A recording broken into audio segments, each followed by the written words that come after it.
your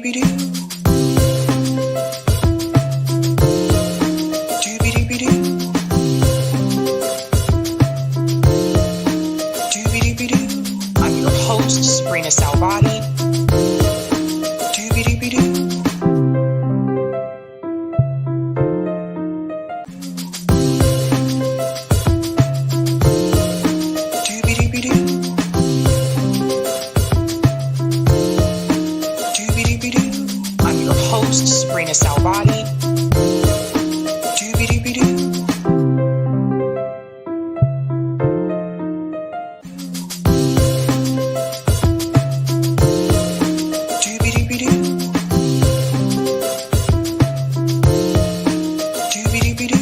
I'm your host, Sabrina Salvati.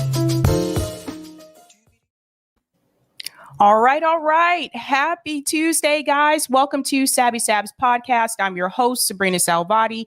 If you are new, I want to let you know that Sabs podcast is a part of Revolutionary Blackout Network. You can catch me there on Tuesdays and Thursdays and Friday.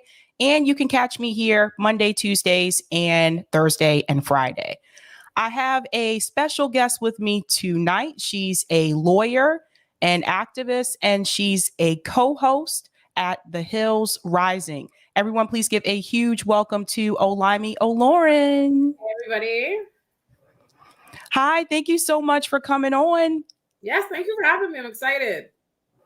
I have to tell you, first and foremost, I really appreciate your voice on Rising. I feel like you don't hold back. I think you tell it just like it is. Yeah, listen, I try. I think it's funny that people receive it that way. In my mind, I'm always like, I'm giving my most diplomatic response. Like, this is the holding back version. Yeah.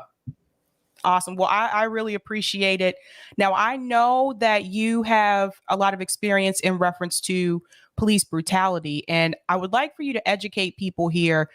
Sometimes I think that people, they look at a situation like George Floyd, or they look at a situation like Mike Brown, and they think that these are just one-offs. And I've tried to tell people multiple times that these are just the cases that are, presented. These are the ones that we know about. These are not the ones that we don't know about in reference to police brutality. What are some of the statistics, some of the things that you can tell people in reference to police brutality about them killing unarmed people? Right. So, yeah, people definitely think, people love the it's a few bad apples argument. They love to think that you're just complaining about policing for the sake of it.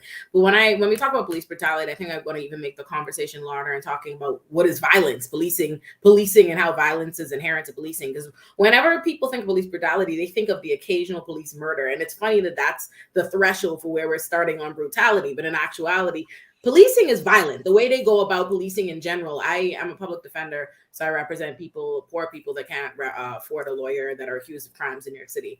There's nobody that is arrested by the police that didn't have a violent encounter. The police go about in their entire interaction with people in a violent way. I think you saw maybe just a couple of weeks ago, the police accidentally killed one of their own officers, simulating a training, right. So violence is a part of how policing gets done. And you hear about the occasional George Floyd, or you'll hear about, like right now we have Jayland Walker getting attention, but over 1,000 people every year. I think 1,045 people last year were shot and killed by the police. And that's just shot and killed. So think about those numbers, right? If every year, at least 1,000 people are shot and killed by the police every year that they're acknowledging as police murder, that the police themselves are admitting to. That's not including your George Floyds. That's not including Elijah McClain's. That's not including any of these people that you hear about that were killed by police in another way. So the reason, I think it's interesting that whenever you do get a murder that manages to get media attention, like a George Floyd, and people feel inundated with protests or people talking about police brutality, they feel like you're bombarding them with something that's just a one-off thing. But in actuality, we're talking about something so much less than we should be talking about it. If someone's being killed, people are being murdered by police every single day in this country, and we don't have the time to talk about it. It happens so often, and the time it took us to talk about Jayland Walker, police killed a 14-year-old in Illinois, when we were celebrating, people were celebrating the verdict in the killers, the police who killed George Floyd, as though that was a reckoning day. In the same breath, they killed that little girl in Ohio. It's just constant. It's constant. And you can't hear about it because the media has no interest in covering every case. And they also have no interest in presenting the magnitude of what is the problem with policing in this country. So. That's right. That's very true. I know my family is originally from Baltimore, and I didn't grow up there per se, but I lived there for a short period of time when we were in between locations. And police would just come into my grandma's neighborhood and they would just pick fights with people. Yeah. Yeah. And then people, and the problem with, I think the problem with so much policing discourse in America is people are so, they don't even realize it. They're so psychologically accustomed and indoctrinated into the idea that police are supposed to be able to walk around with a certain level of authority and you not check them. The conversation always becomes about the response to the police rather than what the police did. It's dangerous that we know we have this body of people that are armed, they are protected by the law, and they can go around, they could start any kind of interaction. They could be breaking the law. They could be being violent. They could be doing everything that would drive a normal person to want to be upset, to want to stand their ground, to want to talk about their rights, to want to respond in a certain way. But everything is about how you should have been properly bending over backwards and doing the right kind of nimble gymnastics to prevent the police officers from breaking the law and violating your rights and even murdering you. It's insane that we have a country where that's what the discourse devolves into all the time. Like the fact that Jayland Walker could be shot 100 rounds on someone that you know for a traffic infraction. You shoot him 60 times and the conversation becomes, was he armed? By the same people that all day long talking about their right, their constitutional right to have a gun. They posting all their pictures with their guns. Any level of regulation on a gun is a violation of their rights. But the minute police can even suggest that a Black person had a weapon, legal or not, all of a sudden that's a justified reason to kill. And now we're having a conversation of why they run. And the thing that I find incredibly frustrating in this country is that the narrative can constantly be, why did they run? Why did they run? Why did they run? Why did they run? And never somehow, never do we engage in an examination of why Black people would run from the police. If I'm telling you that police have been terrorizing Black communities for decades, and we see it, we all witness it. We know it. We know that they are killing Black people disproportionately. We know that police are arresting and incarcerating Black people disproportionately. And then when a Black person decides to run in a traffic stop, it's like, well, they shouldn't have run. And it's like, oh, so we're not going to talk about the amount of Black people that have been killed in traffic stops, where they would get, why they would feel afraid that a traffic stop could end their life. It's just a very disingenuous discourse that sustains continued police brutality, because at the end of the day, if you really believed police brutality were a problem, which is what these people pretend to do when they have these bad faith arguments with you that, it's just this particular circumstance. If you really believe police brutality was a problem, I wouldn't have to fight you and convince you it's wrong. You can't tell me it's just a couple of bad apples if when I want to talk about the bad apples, you don't want to concede that they're bad. Who are the bad apples if every time a police officer kills somebody, I tell you this person is a murderer and you say, no, don't talk about them, don't talk about policing. Then who's wrong? How do we change it? It sounds like you're okay with this continued course of action. Well said. And you had a conversation recently with Robbie on the Hill about this. And I do want to play a small clip from this because it does get a little bit heated. But again, I commend you for speaking your truth. I'm going to go ahead and play this segment here really quick, just a little short snippet of it. And this was in reference to Jayland Walker. Is not a threat to anyone, and then they pressed him down and beat on him until he died. Did we cover when someone's fleeing, when someone's running? I'm not saying he should have been gunned down, or even that the interaction should have occurred at all. But it is wrong to flee from the police. Okay, you should not do that.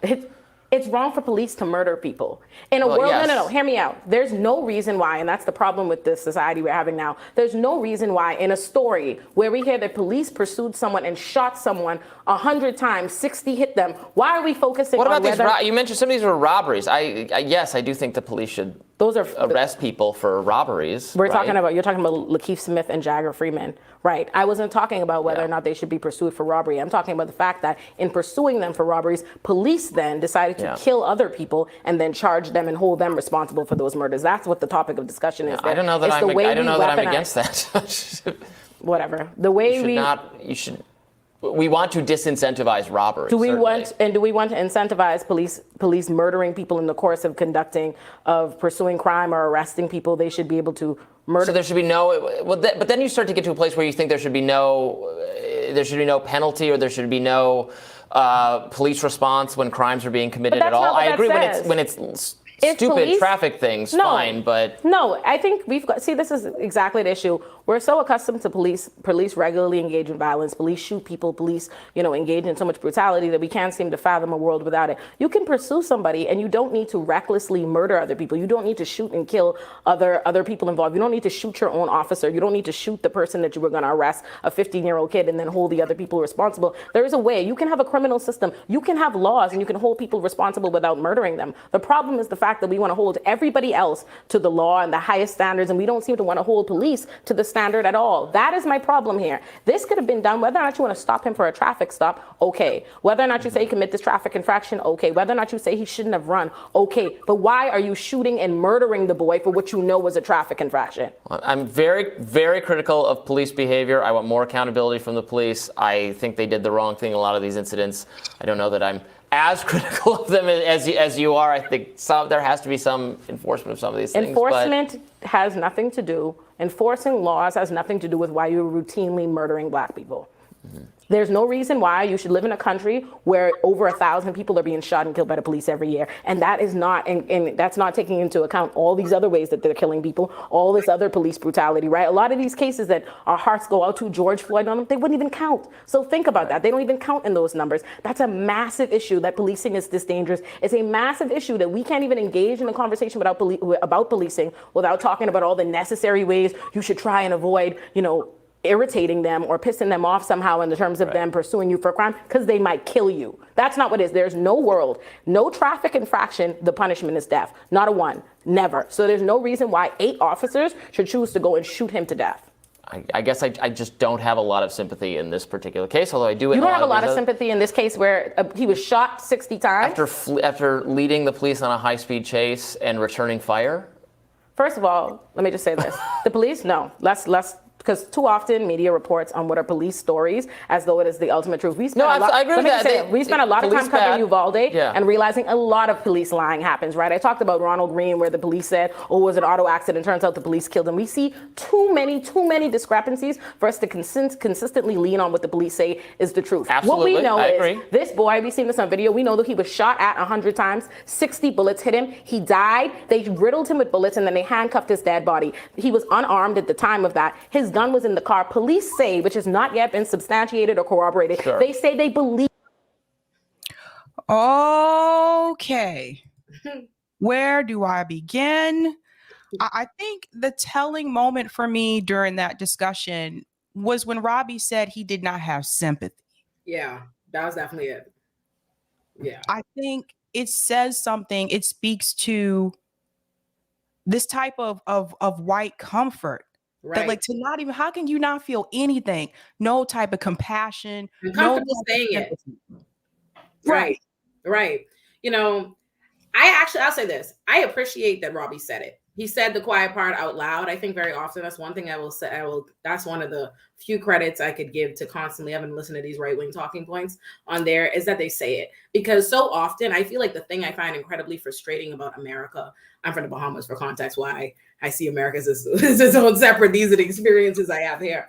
The thing I find very frustrating is America gaslights Black people all day long, just all day long. Just the sky, you see, you looking at it, 2 + 2 = 4. The sky is blue, grass is green, and they telling you that you're not seeing what you see. And obviously, we know that that's how they feel. Period. Point blank, the end of it. We know that. We know they don't have any sympathy for Black people that are routinely killed by police. They show that and they make it very clear to us each and every time. But somehow, if we respond back and tell them it's that you don't care, just admit you don't care about Black people being killed by the police. Admit that for you, that's not a problem. They have such a problem when you want to put a name and you want to actually label what's happening. So I can appreciate that you at least don't make my head spin having to convince you of something that I already know is the case, because I know he doesn't care. I know that. We're just based on, it's the way they engage in an intellectual act, like it's an intellectual exercise. Like this is something we could chuckle about when we're talking about the fact that a kid was this Black young man was murdered. He was killed by police. Regardless, in a normal world with people that have some kind of decency or see you as their equals, they would feel compassion just for that. Regardless of the circumstances,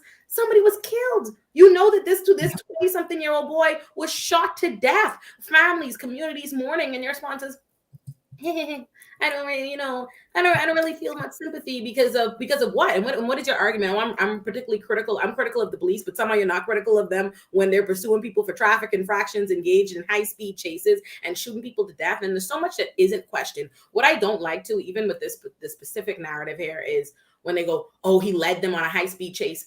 Police have a choice as to what they do. There's a traffic infraction. If you were pursuing somebody for a traffic infraction, I would assume a level-headed person whose job is to protect and serve the community would not endanger the community by engaging in a dangerous high-speed chase to follow someone for a traffic infraction. Either you could let it go, because I don't know in what world why the enforcement of a traffic infraction is so important that we risk lives, unless what in actuality you're trying to enforce is police authority. That how dare you? What matters most is the idea that police could, flex their authority at all purposes, and it doesn't matter who dies or who's endangered to do it. And then second of all, it's a crime. These high-speed chases and stuff like that. If someone else was doing it, if they were speeding on the road, it'd be a crime. But somehow it's okay because police they just need to get him. They just need to get him for this traffic infraction. And it's like, oh yeah. So after that, he's out, you running after him, you shoot him 100 times. And it's like, oh, well, he shouldn't have run from the police. So, it's important. Somehow me saying that it's wrong for police to murder somebody and pursuing a traffic infraction means I don't want police to be able to enforce things. And that opens up two different can of worms. One, it says that what policing is in this country. You know that policing is inherently violent and they need to go about it these kinds of ways, because you can't even fathom a world where they be allowed to pursue crime. To you, me saying police shouldn't be able to murder people, police shouldn't be able to shoot up people and respond to crime in this way means that they can't enforce things, because you can't even separate. There's no idea for you with enforcement without violence. That's one. And then the two, that somehow the enforcement of traffic infractions, the enforcement of laws, the ability to maintain the system where police are at the tippy top of the food chain is more important to you than the lives of people. And that's insane. There's an insane world, and listen, I appreciate that he said it out loud. I appreciate that he at least said it, because I know it, I could feel it. We know it. It's said and everything else. But I'm like, you know what? I'm glad you said the quiet part out loud. And normally, I let Robbie and them rock, but you saw that. I think it's because I had already pivoted my chair to wrap the segment, and then he said that, and I was like, what? Like, okay, I have to address this. I cannot let this rock, because I hate when people think they have some kind of sticking point when we talk about, like, it's just absurd. A world where I'm talking about police murdering people, and somehow you think traffic infractions and whether they ran and all these different things somehow justify or rise above that on the level of wrong, tells me it's just like police shouldn't be God to us. And that is how you live in a police state. This idea that everybody is aware that police walk around like they are above us all, and that everybody else is supposed to adjust to it. That's how it should be. And that's not how it should be. In a normal place, it would be if in the Bahamas, if at any point in time the police decided to pursue somebody on a traffic infraction and shot anybody to death, the entire parliament would get strung up in Rawson Square. The Bahamas would see, we would turn the place upside down. We wouldn't even be able to process that. But the fact that we live in America where police routinely kill people, and we just tell communities, that's whatever. Don't make too much noise. Don't protest, and don't light up trash cans, protect the stores. And I always think that's funny, because it's the way people view community. To me, I like community or property when it comes to protests and the response to police brutality. It's always like, oh, they're damaging they're destroying their own town, their own city. And I was like, has it ever occurred to you that maybe people don't feel the same way about their community where they're not safe? As like if they live in a community, we have a social contract theory, right? That's the whole idea of modern civil society, is that I give up some of my rights in exchange for government protection, so it's safe for me. That is the only thing that lends me any desire or connection to this property, to these streets, this community. So if in this community, the people that I have lent some of my authority now use that authority to torment me, to profile me, to arrest me, to incarcerate me, to shoot me, to subject me to constant police brutality, has it ever occurred to us that maybe I might not feel a way about the same way you feel about the streets and community? Maybe I don't feel the same way. I feel the same level of protection for streets and property. You don't feel that protection for my life. So I just think it's a silly argument. And I'm so tired of them being presented unchallenged. So often I feel like media, we just hear there's the right-wing perspective in these responses, and they're legitimized as though they're good responses, and they're not. So I'm just like, okay, if we're gonna say it, if you're gonna bring it up, we want to go with that. Let's address it. So another thing I would argue too, a lot of times I've seen this incidents where the suspect is running away and the police officer chases after them and they shoot them. I've always said if they're running away from you, they're no longer a threat. I can understand if they're running towards you, they're running away from you. Why are you trying to then still shoot and kill them? So it just, I don't like that excuse that people make. Well, he took off and he fled from the cops. I'm like, yeah, so what? He was no longer a threat when he started to run away. Additionally, or they talk about, you know, what crime it was they were accused of. And I'm less like, they have yet in all the many police brutality, you know, cases that we even hear about, which is a drop in the bucket to the amount there actually are. They have yet to tell you where the person was accused of doing something where the punishment would be extrajudicial murder. Like where in which of these cases would the police be able, like with the response, like say if they went to court right now, if they were able to arrest someone without killing them and they pled to the top charge, the conviction would never be that they get shot to death in open court. It would never be this. So I don't even understand why people feel like that's okay. I'm pursuing somebody for some non-capital offense. I am running after them. They have not been charged. They haven't been arraigned. They haven't been anything. I suspect that someone committed a crime. So my response is to shoot them to death. Exactly. And then people go, when you say that and they're like, oh, what a wild radical. I'm like, I think it's in fact it's wild radical that you even have this system in place, this police state. And I also think it's crazy that people constantly try to use the framers and the founders and pretend like there's some like original concept of this country of liberty that supports it. And there is no concept of a democracy, of freedom, of a liberty in any of those where you have a police state where the police can kill you. I don't think people understand what it means to serve. If I serve somebody, if I serve them, my role is to serve them. They don't live in fear of me. I am not able to inflict murder on them. I am not able to put their life in constant jeopardy. That's not what it means to protect and serve. And in a world where you think someone's role is there to actually protect somebody, to serve them, you wouldn't find it so abhorrent, the idea that they don't respond to that person's every command, right? That they respond to it in some different way. But yet they do. You hear, oh, they didn't respond. The police said something, and God forbid this person was like, they gave them an attitude. They ran away, and it's like, oh,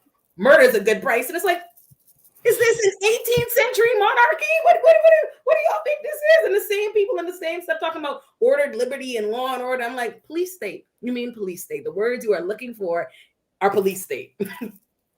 Well said. And there's another incident. I talked about this one briefly on RBN. I haven't shown this on my show here yet, but this is one that is not getting a lot of attention. Now, this is about Randy Cox. Now, he was already in police custody. They put him in a paddy wagon. The paddy wagon came to an abrupt stop. He fell. He hit his head. It broke his neck. And then after that, the police didn't believe him when he said he couldn't move. So he was paralyzed from the neck down. And I want to go ahead and show a little bit of that really quick. And I want to get your opinion about this, Olayemi, as well.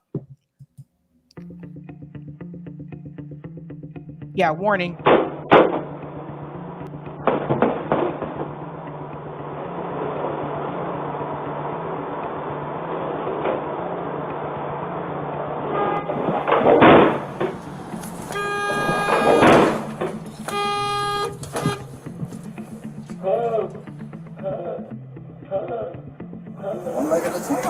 Watch your head. Watch your head, all right? Yo.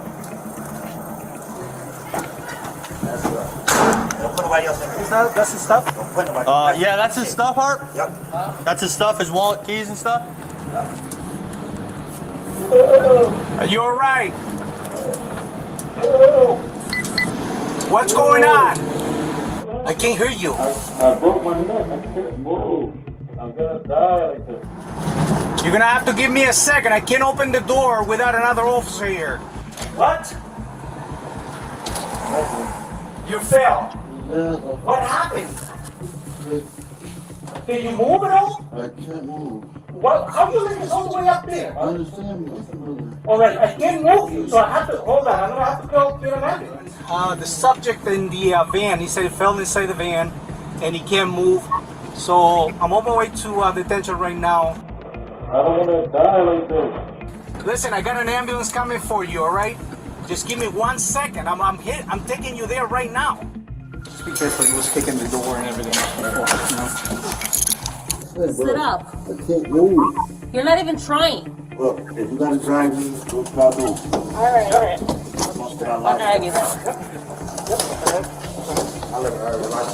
What's the here? One, two,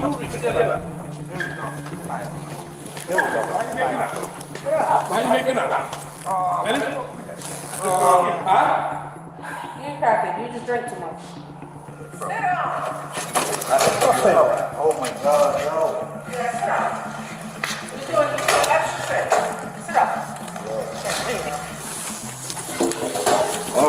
Oh my God, y'all broke my neck.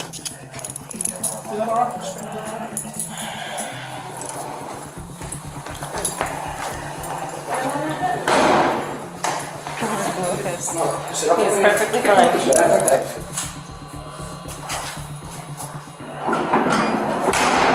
He's laying on the floor saying, I think my neck is broke. I can't move. Help. I can't move. I think my neck is broken. Who would joke around like that? And over and over. And they're saying, no, you're not even trying. Get up. And I saw him at the hospital. He has the breathing tubes in, the feeding tubes in. So he can't talk.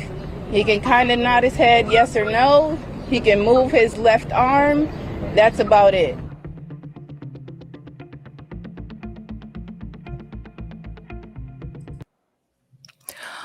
Okay, I know that was difficult to watch. Olayemi, I want to get your opinion about this incident in particular. Do you think the family has a case here? Can they file some type of suit against the police department? They can and they will, and you know who's gonna pay for it? Us. Like that's who pays for it, right? All these. Let me tell you where I start with this. First of all, remember moments ago when I talked about inherently the violence that is policing that you don't even hear about, right? There's like that wouldn't be, you will never hear about it. We can barely get them to count the deaths, right? I told you the amount of death, the amount of shootings that they concede to are 1,000 something over a year. You don't hear about who survives, right? Or who just the regular brutalities. Remember Jacob Blake, that was last summer? Jacob Blake, the police shot him 14 times, paralyzed him, and what happened? No charges. The family will get, a civil a settlement that the taxpayers will pay for. So we are literally funding police departments to completely violate us, kill us, beat us, do all these different kinds of things, and we're paying for it. We're the ones who are going to pay for it, and it just incentivizes the police to keep doing the things that they do because they're protected. They're not going to be charged. They're on paid administrative leave. You can't sue them in their personal capacity, and it's a lawless world for them.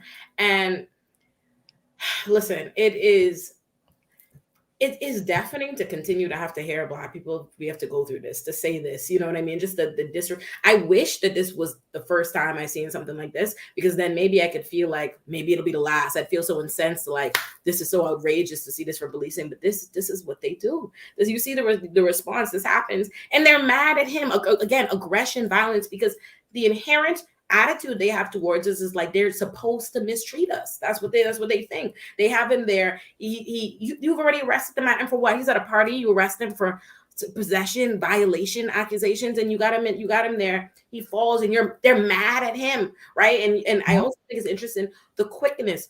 The law, the government has no problem rushing to arrest you, right? All of those officers have the capacity to arrest you, but they don't have the capacity to help you. The minute he needs help, it's I can't do anything. I need more officers. There needs to be an ambulance to help you. But did they get the ambulance even? No. They're going to get 5 more officers to be just as brutal and just as angry at the man for needing help. You know what I mean? As the first one, and they just they drag him into the cell. And I also want to note that while you're watching, 6 officers have no regard for this person as another human being, right? That they're going through something, no conscious regard. You see, it's a Black officer that walks right out of the cell too, and it's important to note that because people love to think, when you tell them, people don't hear the problem with systemic issues. When I say something is systemic, I mean it is systemic. It is institutionally a part of that. You could put as much diverse characters as you want, but a system meant to perpetuate racism and brutality will make you do the same. It will It will desensitize you the same way. It will indoctrinate you the same way. It will make you have no regard, see it as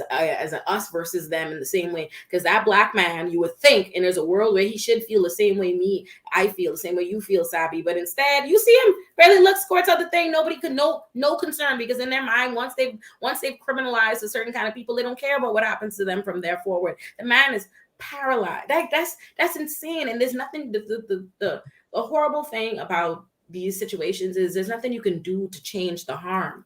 Like that, it's done.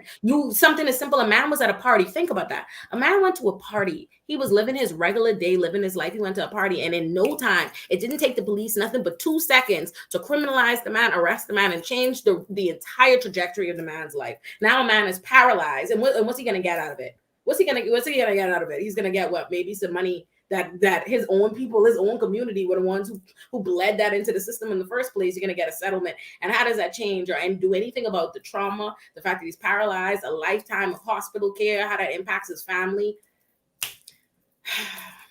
It's very unfortunate. For people who are not aware, he was at a party. Someone at the party apparently reported that he had a gun. He was, from what I read, it's not like he was trying to shoot anyone, but he did have a weapon. So what? Like, I just don't get it. But that's why they called the police, and the police came and arrested him. I still don't understand why that warranted him being put in a paddy wagon instead of just the back of a police car. No, because they just do what they want. They just do what they want, and no one's gonna check them otherwise. Because it's interesting. We watched that entire encounter in America, right? All I have to do, Sabby, if I call the police right now and I said, Sabby, been cursing me out over text message, you've been harassing me for days, whatever, they will arrest. In New York City, you will be charged with aggravated harassment in the 3rd degree. They will automatically issue order of protection against you in favor of me. We know that, right? But we literally we can watch police misconduct. We can watch police kill people. We can watch how police respond to situations. And what do they say? They're on paid leave. We're launching an investigation. Yep. They launched an investigation into themselves to discover what? Their story, the rationale, the agenda that they come up with, because we witnessed what happened. That's the wrong there. That's the misconduct. So what is the investigation for? The investigation is to buy time. It's to buy time while you'll be inundated with all the other tragic things that are going to continue happening, all the other police killings that are going to take over, all the other things that you have to tend to because this country is in disarray. And while that's happening and they're buying their time, they will quietly conclude their investigation with no evidence of wrongdoing or their favorite, what they love to say is, they don't, there isn't enough for them to prove their case at trial. Like that's ever been the standard for pursuing criminal charges against anybody. It's just a bunch of hogwash. It's insane. It's unethical. It's immoral, and it is sickening.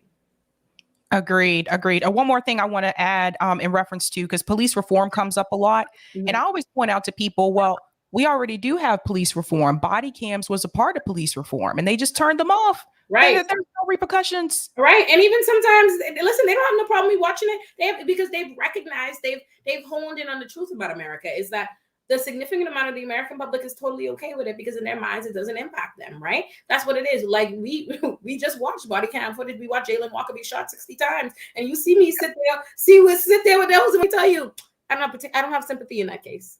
That's how they feel. So they know they can have the body camera footage. It doesn't matter how many times we have to watch Black people be murdered on video. The people that are fundamentally okay with Black people being murdered on video will always come up with a justification after the fact. That's what they do. So that's what all these police reform efforts. Listen, America, this policing system we have is so counterproductive and so counterintuitive to common sense that it's mind-boggling to me. Because even if, listen, I understand that we all start from a premise. We are raised in societies that tell us that police and criminal courts and judges and prosecutors are fundamental to the place like water and grass. It's not, but I get that we're all taught that, right? But if you think that and you think, all right, public safety is synonymous with policing and the amount of money we put into police and incarceration in the criminal system. If you know you are living in the country that spends the most by a large amount than every other developed nation on policing and on incarceration, and you are no safer, they are constantly fear-mongering to you about crime waves every day the same way, and people are being killed, people are being brutalized in the communities where they claim, the very communities that they claim are filled the high crime areas, those are the people experiencing the most crime. Those are the people telling you that police are brutalizing them. Those are the people who have the least resources. Those are the people that are being subjected to generation after generation after generation of being recycled in and out of criminal court and out of prison. The evidence is quite literally there that this doesn't work. So the only way to be okay with that is either you don't have common sense, you can't add 2 + 2 = 4, or you believe that the criminal system serves another purpose that you like that purpose. Because you can't think it serves the purpose of safety. You know it don't. You know it doesn't. There's no evidence to support that. So what else is it serving? Obviously, like the logical, the only way you could keep it a buck with you, it segregates communities. That's what it does, right? All the people claiming for policing, they love policing. We need police to be safe. All, white communities. That's not what the police are. They don't live in the communities where police presence is constant. They are not accustomed to that. They are the ones clamoring. The people that are most affected and impacted by crime are the people living in the communities with the police. You know what I mean? That are experiencing the same amount of crime and telling you the police are not doing it. So if all these other people that are outside, they are not the ones impacted by crime. They're living in their own separate communities, looking from their, their binoculars at what's happening in their community and saying, yeah, that's fine. We need police. Then why? What's the why? What are the police doing? The police are obviously, they serve those people's bidding. The police serve, they protect their property. They keep our communities away from theirs, and that's what they do. But they're not in the business of preventing crime. They're just not. And you know why? Because nobody that's perpetuating crime on a daily basis with a magnifying glass and body cam footage all over the country are the people that are trying to prevent crime. There's just no world where that's the case. So. Well said, Olayemi. Thank you so much for coming on. Before you go, where can people find you? Y'all can find me on all social medias at Miss Olurin, MSOLURIN. You can find me on The Hill Rising when I'm on. Who knows what days those are going to be. A lot of places. I'll be on NPR in the morning at 7. I'm also going to be on the Vanguard tomorrow. I got a bunch of places. You check me out my social media. Thank you, Sabby, for having me. Thank you so much. Talk to you later. All right, guys.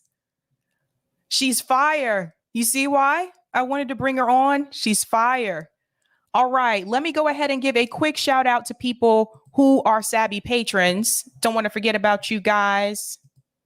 Thank you guys so much for your support. I really do appreciate it. These are all the Sabby patrons. If you're interested in becoming one yourself, I have 5 categories: members, Sabbies, Sabsters, Sabinators, and Ultimate. All of their names are listed here. And I want to give a special shout out to new Sabby patrons.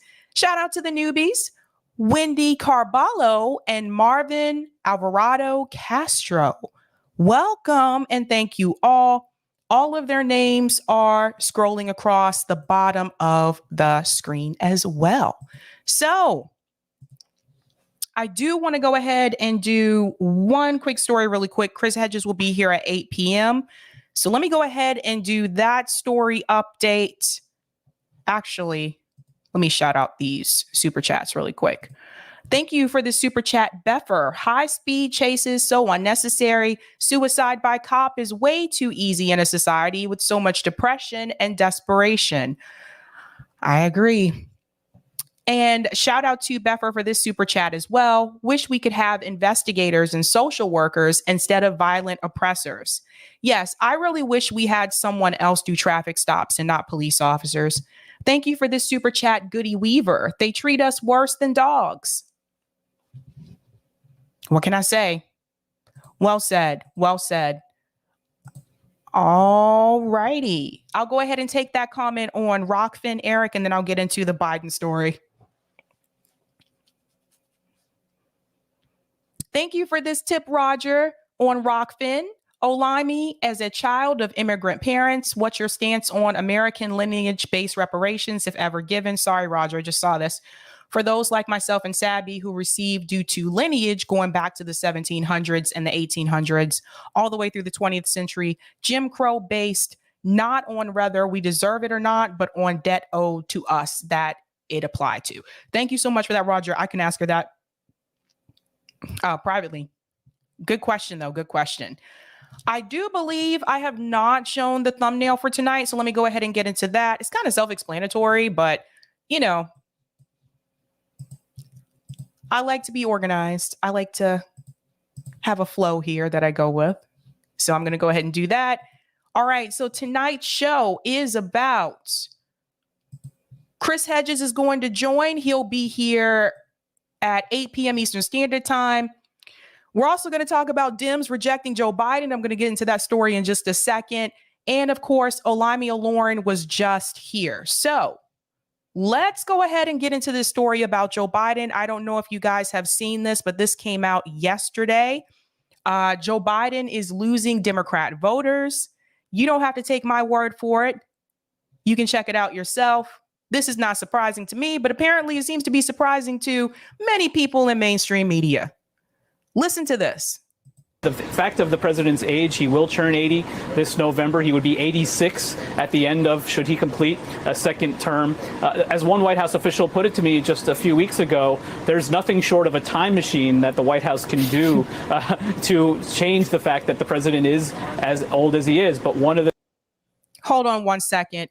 So I want you to focus on this graph here. So it says Dems reasons for a different candidate. So Democrats are wanting someone else other than Joe Biden. That is not surprising to me. I prefer to have someone who's a third party candidate or independent candidate. That being said, the number one reason that people point to as for wanting a different candidate than Joe Biden is his age. 33% say because of his age. Now, I find that pretty interesting because it's not like Joe Biden was 45 2 years ago and just became 80 today. We all knew what Joe Biden's age was when he ran for president in 2020. I don't think that's so much about his age. It's about the cognitive decline that we have all witnessed during press conferences that he's had, during interviews that he's had. Sometimes it seems like Joe Biden doesn't know where he is half of the time. So I would argue that's more about cognitive decline instead of age. What's interesting, though, is he goes on to explain this. He only highlights age. Number two, at 32%, coming in strong, is job performance. And he doesn't even mention it. Number three, 12%, just prefer someone new. And last but not least, not progressive enough is 10%. But he doesn't even mention the job performance part. He's focusing on the age aspect. Listen to this. How do you leave that out? Things they do plan to do in the months ahead, as they said, this is something you can only show, you can't tell. The president will get out on the road quite a bit more once he returns from his Mideast trip next week as part of an active engagement ahead of the midterm elections. It's that kind of public demonstration of his stamina, of his skills, they believe, as a retail politician that will ultimately be better and the only thing they can do, frankly, to quiet that discontent rather than anything that they can say publicly at this stage, Andrea.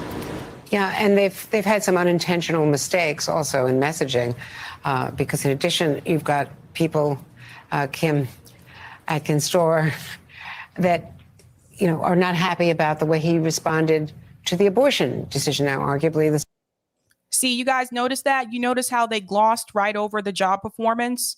They just focused and honed in on the age aspect. I think that's pretty telling. That means, number two, people disagreed with his performance, and they don't even mention it. Supreme Court is the Supreme Court, and there's nothing he could do about it, but they think that the White House should have been more proactive. They still want the national public health crisis to be announced, which they are considering. But I just wanted to read something that Kate Bedingfield said from the White House, which upset some of the abortion rights protesters who were all here on Saturday, and there were some other protests around the country. She said that Joe Biden's goal in responding to Dobbs, which was the Mississippi case, is not to satisfy some activists who have been consistently out of step with the mainstream of the Democratic Party. Well, that precipitated a question to the president when he was starting a bike ride in Rehoboth at his beach house this weekend. Yes, keep protesting, because keep making your point. It's critically important. We can do a lot of things to accommodate the rights of women in the meantime, but fundamentally, the only thing that's going to change this is if we have a national law. And my ultimate goal is to reinstate Roe v. Wade as a national law by passing it in the United States Congress, and I'll sign it the moment that happens. Okay. When is that going to happen? This is something that they could have done last year. It shouldn't have even come to this moment. It really shouldn't have. They had decades to codify Roe v. Wade into law, and they decided not to. So to me, I feel like this is all just political theater. This is just another push to get people to come out and vote for the Democratic Party in the midterms. They have nothing else. They have nothing else to get you to come out and vote for them. They really don't. So they really kind of needed this to happen. Isn't that sad? Let's go on. And then I'm going to show an article really quick as well. So, Kimberly, the question to him as he started that bike ride was, does he have a message for all these protesters who are out and, marching and in some cases trying to handcuff themselves to the fence outside the White House? But how risky is it to tell protesters, to tell Democrats that their only option is to vote? Yeah, I think this shows one of the main issues that Biden has, which is, and this White House has, which is a failure to really see the urgency and act with the urgency that the American people need. Look, I think that voters understand, and those who are polled in that poll understand what the White House can and cannot do. But at the same time, you saw it took some time before Biden really embraced passing the Roe Act and getting rid of the filibuster in order to do that. It took a long time before the White House proposed some other federal action that, even if that in itself would not solve the problem of Roe v. Wade being overturned, it would demonstrate that the White House understands what Americans are feeling. I think it's the same thing with the gun issue. Joe Biden is somebody who likes to talk about the economy, who likes to talk about things like kitchen table issues. Well, at this point, things like reproductive rights and gun violence is at America's kitchen table. And I would argue that Joe Biden likes to talk about kitchen table issues, but he doesn't actually put the action behind them. It's one thing to talk about something. It's another thing to say that you support a particular policy, but it's another thing to actually do the action, to do the things that are needed to be done to make sure that it actually happens. That's where Joe Biden fails. And I wish more people could see this. It turns out like more Democrats are starting to wake up to this. I predict that they're probably going to find someone to run in Joe Biden's place. I predict the Democratic Party and the donors, by the way, the donors are not happy with the job that Joe Biden's doing. They're not happy with the poll numbers. And that's what really matters, folks. I hate to tell you, but it's not so much about what we want. It's about what his donors want. And if the donors are upset, what does that say for him? So I think the Democratic Party is going to try to run someone else in that position. They've been heavily saying that they support someone like Kamala Harris. I think that's a mistake. I think Kamala Harris would be a horrible choice. She couldn't even get a single delegate when she ran in 2020. She's not well liked, and they keep trying to make Kamala Harris a thing. So again, I think this would be a great time for someone that is third party or independent to really, really rise up. Now, I want to show you some numbers here. Let's go ahead and take a look at this article really quick. I'm going to make the font just a little bit larger for you guys, for the people in the back.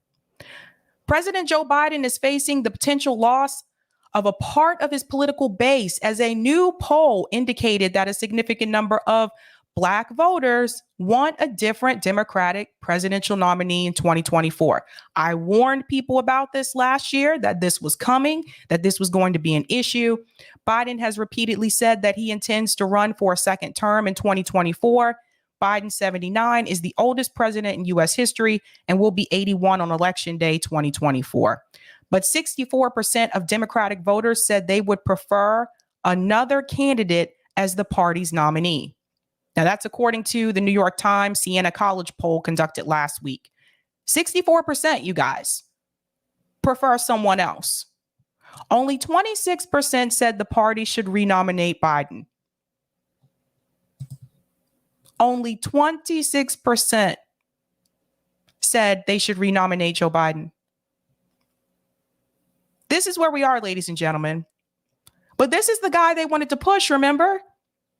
They didn't want Bernie Sanders. They wanted Joe Biden. Remember, they said he could work across the aisle. This is what we got. This is what we're stuck with, at least for now. Among Black voters, 43% said they think Biden should be the Democratic nominee in 2024. But in a sign that Biden's political base could be eroding, 47% of Black voters said they want a different Democratic presidential nominee. That's the majority here of Black voters. So, oh, this does not look good for Joe. The desire for a new candidate to lead the Democrats was most popular among younger voters. 94% of those under age 30 said they wanted a different nominee. Now, I want you to pay close attention to this number right here because this is important. 94% of those under 30 said they wanted a different nominee. Whew. That's a problem.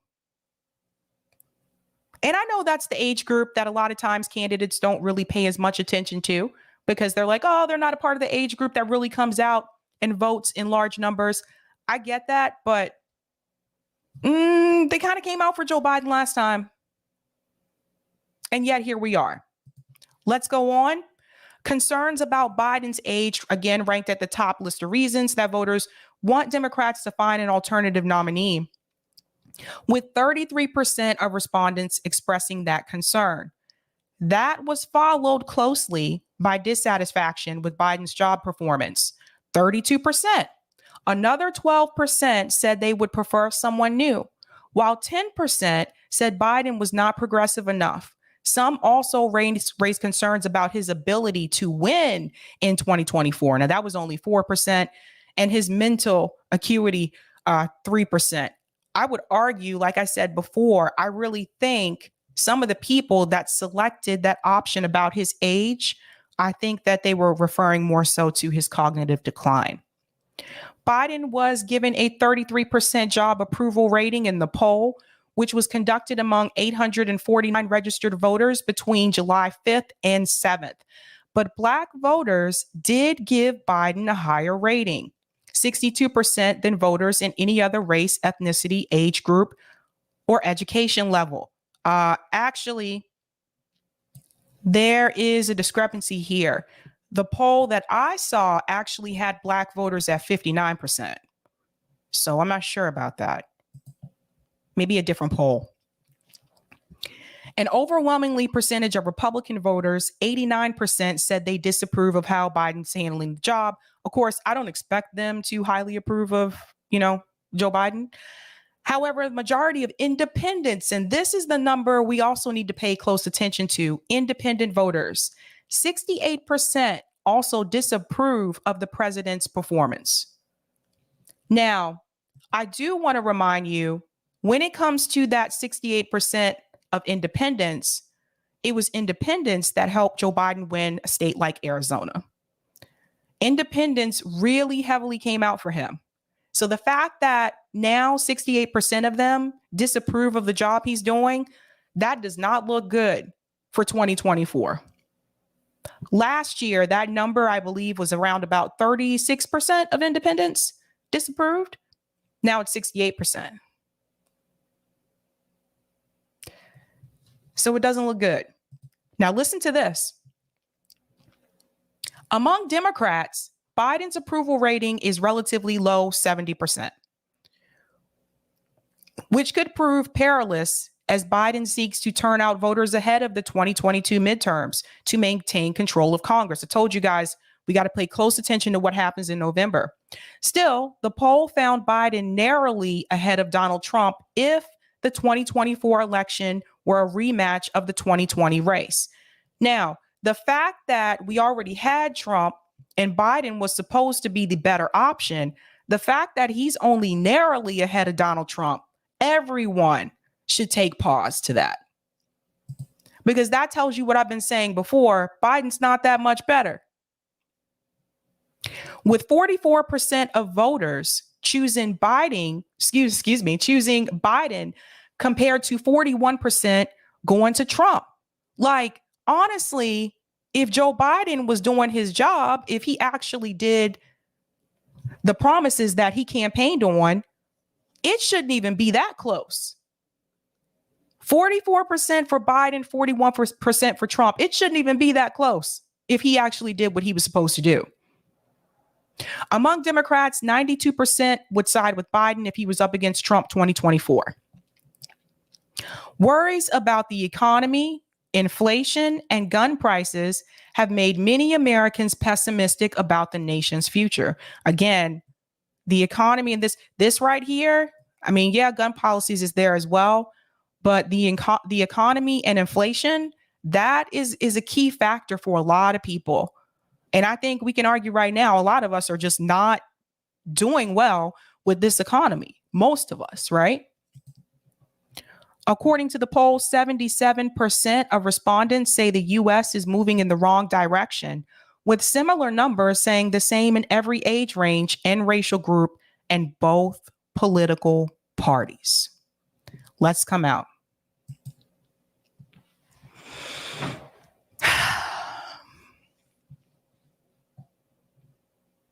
This was supposed to be the person that the Democrats, mainstream media told us was going to work across the aisle, that he was supposed to be the better option to Donald Trump. I think we will disagree with that today. I think this was a big mistake. I honestly think that now is really the time. The majority of Americans want a third party candidate. The majority of Americans want third party. So I think that now is the time for someone to run as a third party candidate, Green Party, whatever you want to call it. Someone to run as an independent candidate. Now is that moment. Now is the time to really take your shot. Now, for people who talk about strategy, this doesn't necessarily mean that they are going to win. The idea is that they run and they take votes away from the Democratic Party and the Republican Party. They shake those parties up. And then they make those parties actually give the voters something. They make them do something for the people. Now is that time. I'm going to go to some of the comments in the chat here. Thank you for the super chat, Mad Wolf. Hey, Sabs. First time here. Love your show. Thank you so much and welcome. Shout out to AJF for the super chat. God, my anxiety shot up when seeing him in the patty. Yeah, that was tough to watch. I know. That one was hard. Thank you for the super chat, Rodrigo. Ask Chris Hedges to start a call-in. Oh, that would be a good one, huh? I could do that. Thank you for the super chat, Beffer Luger. Once had a boss with dementia, and no one would admit it because underlings got so good at manipulating her. Ouch. And thank you for this super chat, Elizabeth Marshall. 3 of my favorites today. Sabby, your takes are so spot on. I try to catch all you do to the detriment of other tubers. Oh, thank you so much, Elizabeth. I appreciate that. Okay, Eric, I'll take that comment on Rockfin. And I think I got all of those. Thank you so much for the tip on Rockfin, Roger Meadows. Oh, I'm feeling the vindication of those in the South who believed about Bernie what was true about Joe. Listening to Roland, Karen Hunter, Clyburn, and Obama can get you killed. Unfortunately, because people don't vote on policy, but personality and theater, ballot initiatives, and VRs is the only way to force voters to strictly vote on policy. Sorry, my phone. Thank you so much for that, Roger Meadows. Now, let me go ahead and move this over here. JB says, it's funny when they use the few bad apples phrase and never finish the phrase, spoils the whole bunch. Right? Everett says, Robbie has no sympathy because he'll never understand what it's like to be a black man in America. That's a good point, Everett. Tool Druid. Oh, I'll get that in a second, Eric. Tool Druid. Most police brutality is unseen. We're only seeing what's caught on phones. Imagine what we don't see. That's a good point. I'll go ahead and take that other comment there. Thanks so much for this tip as well, Roger. Progressive voters, you want leverage in both parties. Register independent. Okay, guys, this is something that people need to start doing. I'm going to finish his comment here in a second. But Roger here has a point. We definitely, those of you, if you're done with like the two-party system, let's say you were a Bernie supporter and you're just really not supporting the two-party system anymore, please make sure you're registered as an independent, because that speaks volumes. The number of Democrat voters that switch to independent or Republican voters that switch to independent, that actually says something to those parties. I mean, they do look at those numbers. All right, I'll go ahead and grab that again, Eric. When they try to shame you, tell them, I don't got to vote for your guy. I'm not part of your team. You want my vote? Come get it, earn it, or I will leave spaces blank and vote BIs and VRs only. Us Indies are a majority of registered voters in the U.S., though not evenly distributed throughout the U.S. We swing elections. Blacks and Indy, we'd have leverage. That's a good point. That's something we should start doing. I'm just going to check with him really quick to make sure he has I gave him the right thing. Just want to double check. I'm getting a lot of messages here, so hold on.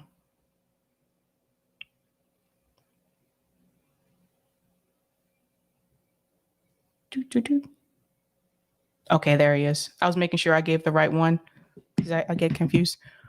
All righty. Oh, cool. All right. So I do see Chris Hedges is here.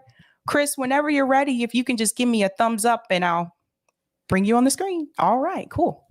Let me go ahead and move this over here. Hello, nice to meet you. Yeah, thanks.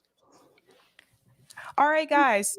My special guest tonight is Chris Hedges. He's a journalist and author, and he's the host of the Chris Hedges Report on Real News Network. Welcome, Chris. Thanks so much for coming on. Thanks. Sure. I have to tell you, I read a lot of Substack articles. I don't get to read everyone's all the time, but I do take an effort to read yours every week. I think they're really good. Thanks. All right. So the first thing I do want to talk to you about, we've been talking on this show a little bit about liberal hypocrisy. And it's just something I've noticed. I've lived in Boston for like 10 and a half years now, and I've noticed it more so here than I did when I lived in the South. And a couple of years ago, there was a Boston Globe study that revealed that white families in Boston had a net worth of $250K roughly, and Black families had a net worth of $8. I know that at some point you lived in the Roxbury neighborhood in Boston. Today, that neighborhood is being heavily gentrified like a lot of the other ones in the Boston area. And so local Bostonians have been pushed out due to increased rent. There's a significant racial wealth gap in Boston as well that's also happening. And unfortunately, what I've noticed, it's been mainly liberals that are driving that wealth gap. And so the question that I have for you, why do you feel that this is happening by the same group that tends to preach a lot about equality? Well, because that's precisely what they do. They preach about it, but they don't do anything about it. So I always say I learned to hate liberals when I went to Harvard Divinity School and I lived in Roxbury and commuted into Cambridge, where all my classmates were talking about empowering people they never met. They would go to, this was the time of the Sandinistas, they would go down to Nicaragua and pick coffee for a week and then spend the rest of the semester talking about it, but they wouldn't spend 20 minutes on the Green Line to go out to where I was. I was across from Mission, Maine, Mission Extension housing project, which has been rebuilt. But when I was there, they were the worst projects in the city, where people were being warehoused little better than animals. So that's how liberals function. It's about moral posturing. It's not about doing anything. It's why Malcolm X said he'd much prefer to deal with a overt Southern racist than a Northern white liberal. And I feel much the same way. It's all about presentation. It's all about their defining themselves as the kind of moral arbiters of society, which is why when those of us on the left criticize them, they are the attack dogs used to take us down. as soon as you, and liberals are accepted within the power, this comes out of Chomsky, of course, accepted within the power unless they question the virtues of power. So it's all the people like George Packer who say, well, we went into Iraq with such good intentions. Or you can go back to Anthony Lake, who used to write for the New York Times. Well, Vietnam was a mistake, but we wanted to help, But as soon as you actually begin to dissect the very nefarious motives of the power elite, you're pushed out. And that's always traditionally been the function of liberals. It's why they are allowed to exist within a capitalist democracy. So if you look, for instance, at the inception of the war in Iraq, it was primarily sold to the American public by liberals. I mean, the day the war started, I was on Terry Gross's show and given 15 minutes to explain why we shouldn't be going into Iraq. And then I was followed by Michael Ignatieff, who I know very well, who talked about protesting the war in Vietnam. And you see the same kind of rhetoric with Ukraine. So liberals are kind of, if they're willing to serve the interests of power, which being good careerists, many of them are. I mean, Packer is a classic example. One of the worst cheerleaders of the war in Iraq, and now one of the biggest cheerleaders of the war in Ukraine. That's why they function. It's why those of us who come out of the radical left despise them so much. Well said. One example that happened more recently, we have a newer mayor here in Boston, Mayor Michelle Wu. She was pretty much the progressive candidate, so to speak, but she has not been, I would say, governing that way as a progressive. So recently we did have white supremacists march through downtown Boston. This has been happening across the country through the Patriot group. And Michelle Wu, rightfully so, called it out, but at the same time, I talked to Mayor Wu and I explained to her why, you're allowing developers to come into these communities like Jamaica Plain and Roxbury, and you're allowing those developers to buy those apartment buildings and push those residents out. So these are their communities. This is where they live their whole lives. So I get that you're calling out overt racism, but at the same time, I feel like you're somewhat complicit in systemic racism, which keeps people, constantly struggling here in an expensive city to begin with. Right. Well, that's the whole point. They don't address institutional racism. All those interlocking systems to keep the work to keep the poor, the courts, the schools, the police, the probation officers, the banks, that red line, nobody can get loans. I mean, so that's never addressed. So I teach in a prison. And, sometimes most of my students will come from cities like Camden, which I think is 97% people of color. And they'll sometimes say, a student will say, well, I know nobody ever said the N-word to me. Nobody ever. And I said, well, okay, describe to me what your public school looks like. And of course, it's a shambles. And they go through metal detectors and they can't get an education beyond basic numerical literacy. And I said, okay, now I'm going to describe to you what the Princeton public school looks like. I live in Princeton with its $1 million black box theater and its Olympic size pool and its array of, I said, that's racism. That's how it works.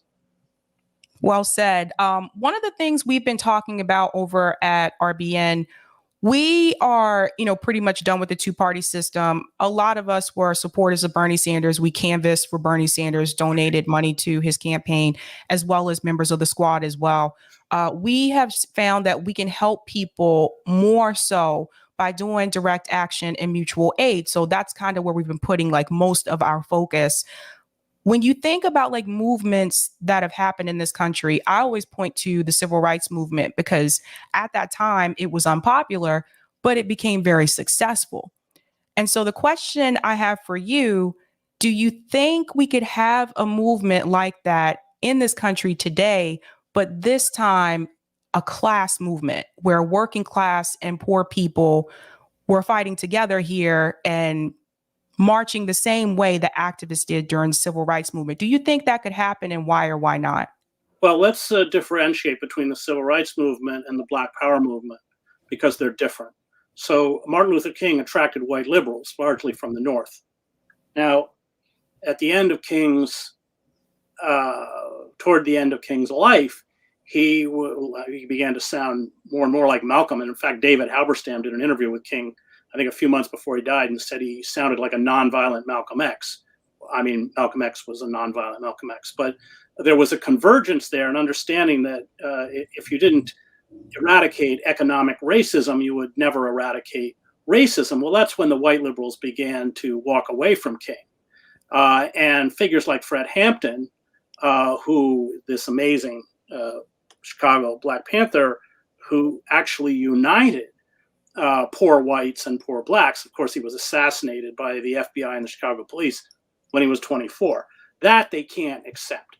I think the future is organizing, like with the Amazon warehouse, and not going in and asking people whether they voted for Trump, but by organizing against centers of power. That is an education of itself. We forget that all successful labor movements have a heavy educational component, and the ruling elite is going to work very hard to make sure that those racial divisions are exacerbated. That's why the ruling elite was supporting Trump over Sanders. If you remember, even the major Democratic donors like Lloyd Blankfein, the former CEO of Goldman Sachs, there's an organization full of people who should be in prison.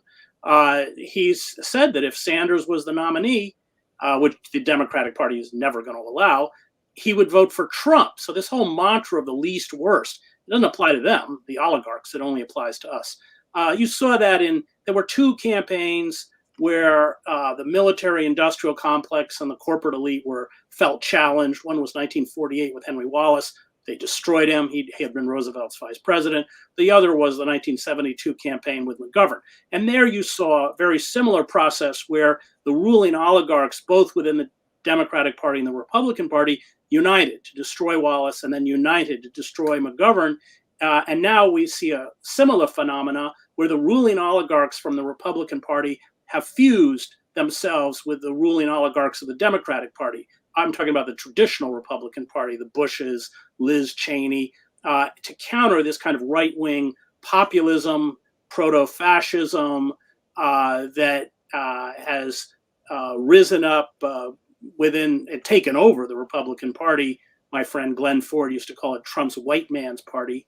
But I think that, you had Robert Reich wrote a column a couple of weeks ago saying maybe Liz Cheney would be our best candidate for president. This is utter insanity. But I think it shows the moral bankruptcy of the liberal elite and the liberal class. So it's all about organizing, because there you can cross racial lines in an Amazon warehouse, for instance. So I teach these amazing students, and if they have a 3.1, they get out, they can matriculate to Rutgers and finish their degree. Well, a lot of my students have been organizing the service workers at Rutgers University. My students are black, almost all of them. And a lot of these workers voted for Trump, but that's irrelevant. And I think the left has kind of committed suicide by going down that rabbit hole of woke culture and cancel culture, which not only doesn't play out with the working class, it doesn't play out with any of my students in prison. They don't have time for that at all.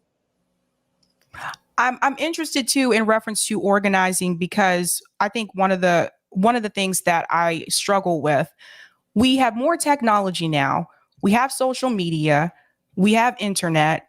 And when I think about activists back in the 60s and the 70s, they didn't have any of that. And they were able to get hundreds and thousands of people together. We try to organize a lot, like across like social media platforms. It's a struggle, especially with a platform like Twitter, just because there's always people that come in that they're infiltrators. They pretend like they're for the cause, and then they turn on you, or they get people to be against it. And I'll give you a perfect example. Last year, we had the marches for Medicare for All. They were in different cities across the country, and there were some nefarious actors. They pretended like they were for it, and then obviously turned on us as well. I was really surprised to see the number of people that they went along with Bernie Sanders' movement, and Bernie Sanders told us it's about the 99% and we need Medicare for all. Some of those same people, when we were like, yes, we still need to fight for these issues, all of a sudden, because it wasn't attached to a campaign, they didn't like it. They thought it was a bad idea. They didn't want to protest. They didn't want to march, or they say, like, what is a march actually going to do? What has been your experience in reference to that, like direct action? And when you get those kind of comments that come through, like, well, what is a march going to do? Well, so social media like Twitter is very useful in creating flash mobs. You can get a large number of people like the Women's March on Washington against Trump. But it's not a good and effective tool for organizing, which is about building personal connections. So I spent a lot of time in Zuccotti Park during Occupy. There you saw people building relationships and building connections quite potently. So social media is effective in terms of getting out a message quickly. It's effective in getting people to gather at a certain point for a one-off. But it's not effective at building movements. Movements are built the old-fashioned way. And they, as we saw, you look at what Chris Smalls did in Staten Island. I mean, how many years did it take him to build that union? I think it's 2 or 3 years. That's what it takes. It's almost person by person. And that's what we have to go back to doing. And if you're sitting alone in front of your screen, not only are you not really doing activism, but you're exactly where the ruling elites want you to be, which is alone in front of your screen. Good point. Good point. In reference to Occupy Wall Street, that was a movement that I felt was actually on the right path. You know, Obama came in and stopped that, like a lot of different things. But I look back on it sometimes and I wonder if it was a good idea for Bernie Sanders to take that same message about the 99% versus the 1% and run it through a political campaign. Because I've seen this happen before where there's been these movements and there's been action on the ground.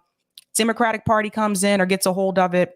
They co-opt the movement. The message has changed and people just don't feel it the same way they did anymore. I look back on that and I wonder, instead of like taking that message and running it through a political campaign through the Democratic Party, why do you feel Bernie Sanders didn't choose to go out and fight with the Occupy movement outside of electoral politics instead of running that message through a political campaign? Well, I know why, because he didn't want to destroy his political career. And that's not conjecture. I was with Bernie on the climate march in New York. I think it was 2014. I was with Naomi Klein and Bill McKibben and Shama Sawant. And before the event began, Shama, who's a fireball, was just pushing Bernie to run as an independent. And Bernie finally, exasperated, said, I don't want to end up like Ralph Nader. And as a caveat, I'm very close to Ralph. I was a speechwriter when he ran. Well, that's kind of said it all. In other words, he knew that if he stepped outside and challenged the Democratic Party, they would destroy him the same way they destroyed Nader.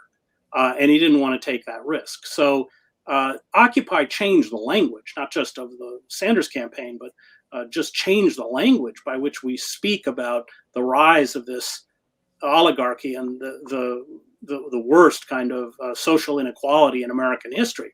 And yes, Bernie co-opted it. And to be fair to Bernie, I think Bernie's commitment to the working class is real. I don't think like a figure like John Edwards, would use that language, but has never shown any real interest never showed any interest in the working class. But I think the commitment is real. But Bernie stops at that line. He won't go after the Democrats. He, of course, caucused with the Democrats. Remember, he campaigned for Bill Clinton in 1996.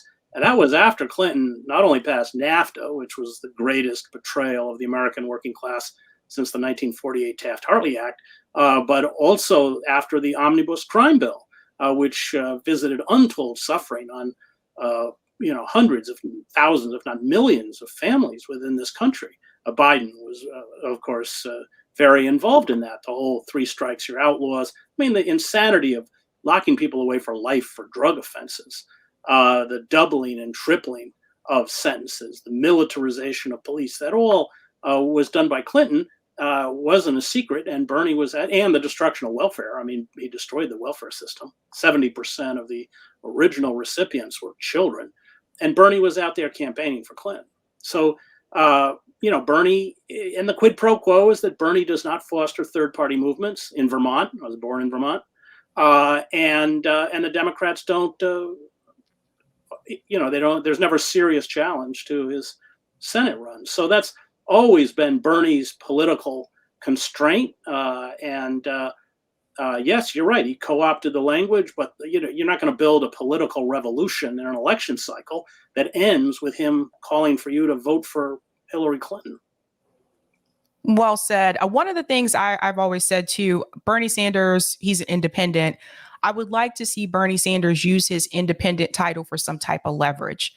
For example, if the Democratic Party says, Bernie Sanders, we need your support on this bill in the Senate in order for it to pass, I would say, well, not until you bring Medicare for all to the floor for a vote. You're not going to get my vote. You're not going to get my support.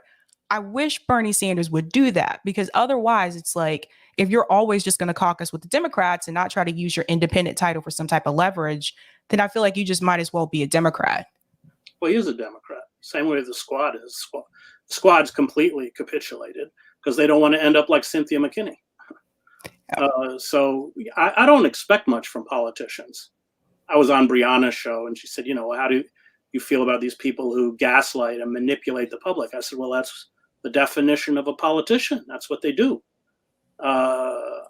Politicians are people who want to do that kind of stuff, have kind of, in my mind, a kind of personality flaw. So it's all about movements. It's all about pitting power against power, and the only power we have are in numbers. One of the things that I did notice when Bernie ran in 2020, I noticed that he really didn't go after Joe Biden's record, not like he could have, especially in that final debate when it was just him and Joe Biden. I was watching that and I said to myself, like, I don't think he's really trying to win this. I said, I don't know what it is, but I feel like there's so many things that you could have said about Joe Biden, things that he's done policy wise. And I felt like Bernie, in a way, I felt like he really wasn't fighting there in the end. And I had to ask myself, why didn't he call out Joe Biden's record the same way Kamala Harris did, the same way Cory Booker did? And I want to get your opinion about that. He even went on to say that Joe Biden was his good friend multiple times throughout the debates. Why do you feel he didn't attack Biden's record the way that some of the other candidates on that debate stage did? Because he doesn't want to antagonize the Democratic Party leadership to an extent that they'll destroy him. That's why.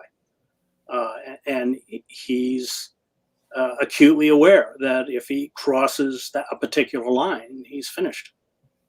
It's same with AOC. They've all capitulated. This funneling of $54 billion to Ukraine is nuts. It's more than we spend on the EPA, which addresses the actual existential crisis that we all face, which is the climate crisis. Agreed. One more thing about Bernie, and I'll jump off the Bernie thing. But one more thing, when he lost in 2016, and even after 2016, I said, okay, he's running again 2020. If he doesn't win this time, I sincerely want him to do it this time. I wanted Bernie Sanders to start a third party movement or some type of third party organization. I felt like he has the name recognition to do it, and he had a lot of supporters, and he chose not to do that. He said that if he lost, he would still be outside with his people, with his movement. And I feel like you can't just, well, apparently, I guess you can, but I feel like you shouldn't just start a movement and say, I'm starting a revolution here, and then kind of just walk away from it and say, okay, I lost, vote for Joe Biden. So I want to get your opinion. Like, do you know why you think he did not try to start some type of third party organization? Well, for that reason, that he would have been finished. I worked for Nader. Ralph Nader had name recognition, certainly had, a couple decades ago was equal to, perhaps even greater than the name recognition of Bernie Sanders. And they destroyed Ralph. They turned him into a pariah. I was at, Cornel West and I were with unhoused people who marched on the appropriately named Wells Fargo Center in 2016, several thousand people. And it was when Bernie was endorsing Clinton, and his delegates walked out, and they were of the convention hall, who were chanting, what does democracy look like? This is what democracy looked like. And Bernie didn't join them. And Cornell, who's prescient about everything, said, Bernie's missed his historical moment. And I think that's right. But Bernie just lacks the political courage, and has always lacked the political courage. Do you think that he should run in he has hinted that if Joe Biden doesn't run in 2024, that he's entertaining running again in 2024? Do you think that he should do that? Democrats will never allow Bernie Sanders to be the nominee, ever. And history has proven that. I mean, they not only used the DNC as a weapon against him, Obama, who, you remember Biden started the primaries. He was a disaster. Nobody wanted him. And then the Democratic Party found their savior in Michael Bloomberg, of all people, a billionaire who, 1 week is a Republican and the next week is a Democrat. That didn't work. And then Obama had to get everyone to drop out. The Democrats, I mean, they stole the Nevada caucus. I mean, they disenfranchised voters, independent voters, especially because they tend to be young and they tend to vote. There were a lot of dirty tricks that the Democrats used. They'll never allow him to be the nominee. It's impossible. Something interesting too that's happened recently. There's a third-party candidate. I'm not sure if you've heard about this. He's running for Senate for North Carolina. Matthew Ho. Matt's a good friend of mine, and look, it's a very good example. I didn't mean to interrupt you, but look what they did. You can explain. I mean, there's a perfect example. Absolutely. Matthew Ho met all of the requirements that he needed as a third-party candidate. There was a certain number of signatures that you have to collect. He got more than that amount. And the Democratic Party in North Carolina decided to start calling people that were on that list, not only just calling them, but actually dropping by their homes and asking them if they actually meant to sign it. Obviously, they did.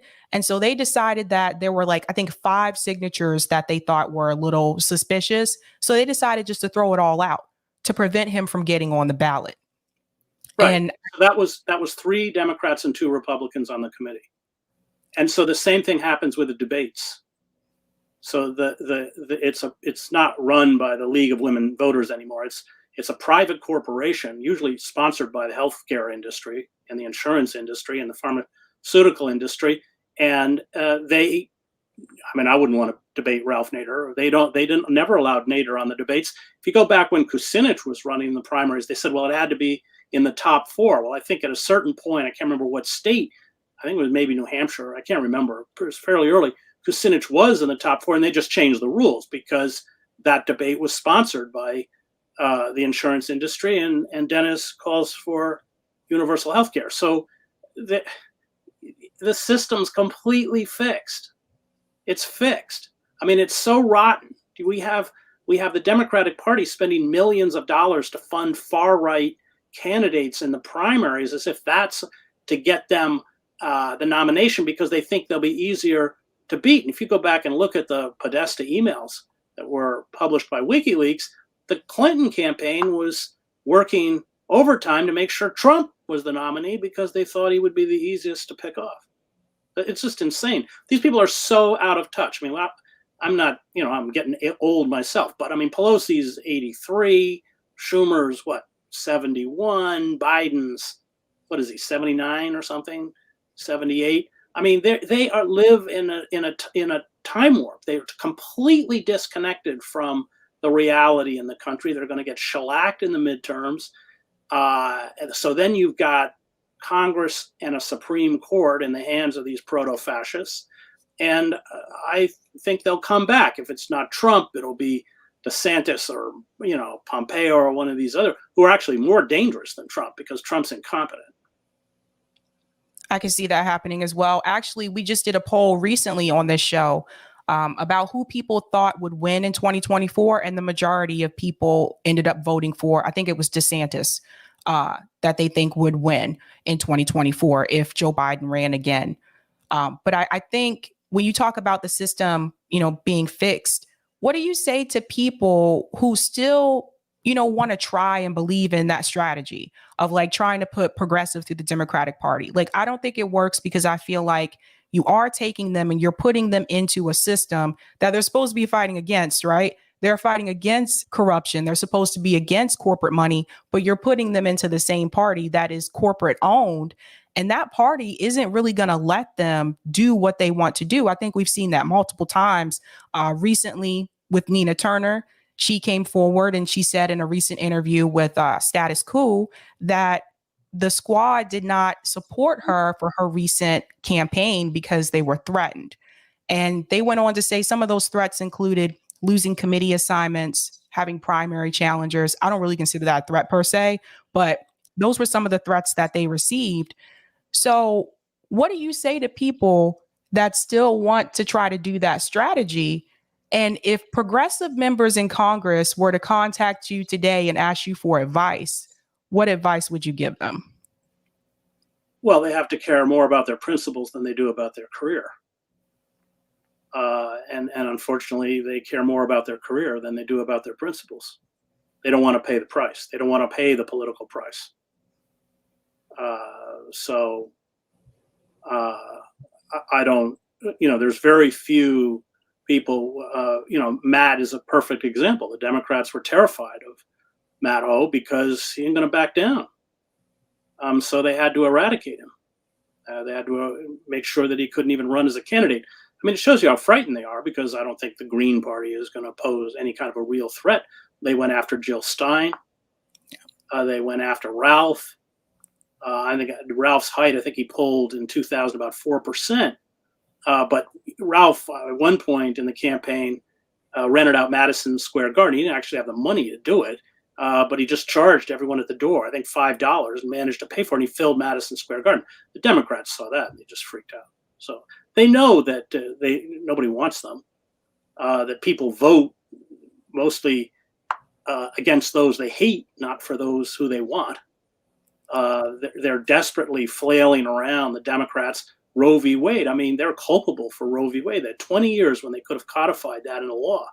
And they didn't, because they used it as a fundraising strategy and a campaign tactic. I mean, the cynicism is pretty dark, and the media doesn't help, because it perpetuates this myth of a two-party system on almost every major issue. There's no difference between the Republican and the Democratic parties on trade deals, militarized police, wholesale surveillance, the military budget. 38% of all military spending in the world is in our military. We spend more than the next 9 countries combined, including Russia and China.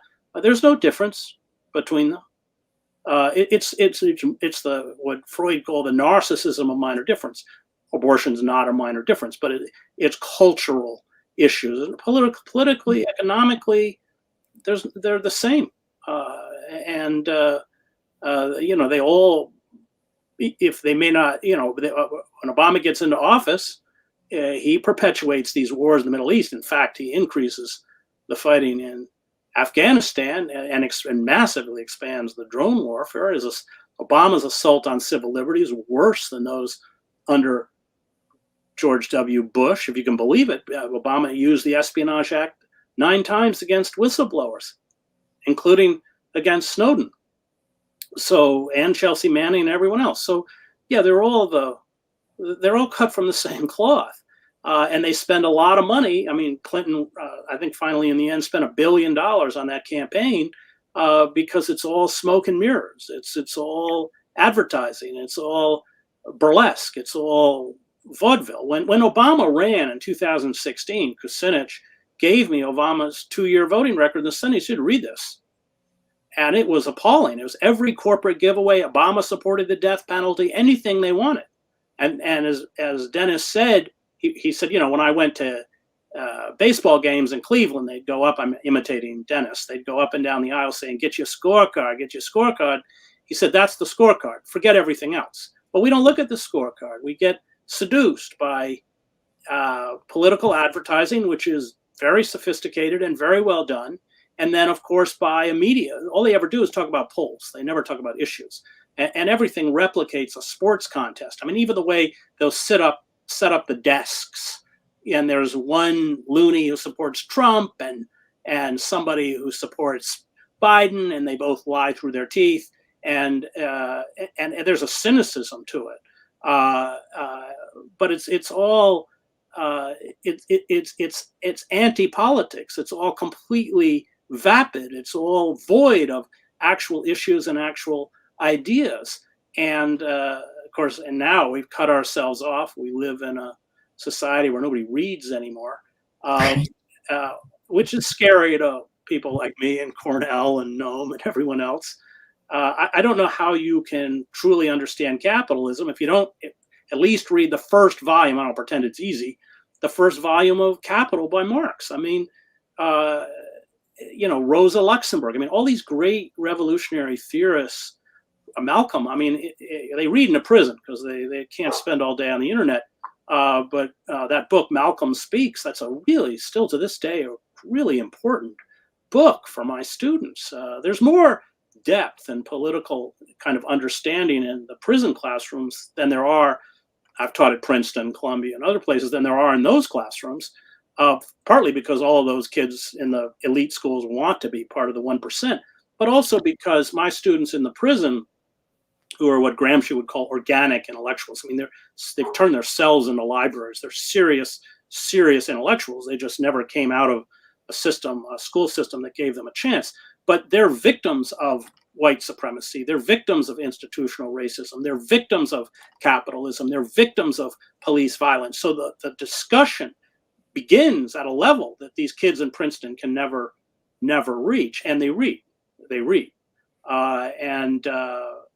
There's a seriousness there that I suppose, that's where I find my hope. They're kind of amazing guys, especially I've been in there now since 2010. They're finally getting out and really contributing to the community. But we're going to have to go back to doing a lot of things that successful organizers did in the past and stop being seduced by electronic hallucinations. I agree with that. I think something that the pandemic kind of opened my eyes to, especially during that time, because we were shut down here in Massachusetts. I didn't know my neighbors. And how do you live here for in this building for 5 years and you don't even know the people that live next door to you? So I think that was kind of like a wake up call for me. So I think that's something that the pandemic kind of forced me to slow down a bit and realize we don't have community here. We need to work on building some type of community. Well, I'm a gym rat. I go to the gym every day. My gym is closed. But I like that community because it connects you with people you wouldn't normally be connected with, in the same way that if you live next to somebody you can't choose. And that really can foster. I just went out to Marion, Illinois, to visit Daniel Hale, a very courageous whistleblower who exposed all of the civilian killings by the drones. He was in the Air Force and was a drone operator. He's now spending 45 months in a high security prison in Marion.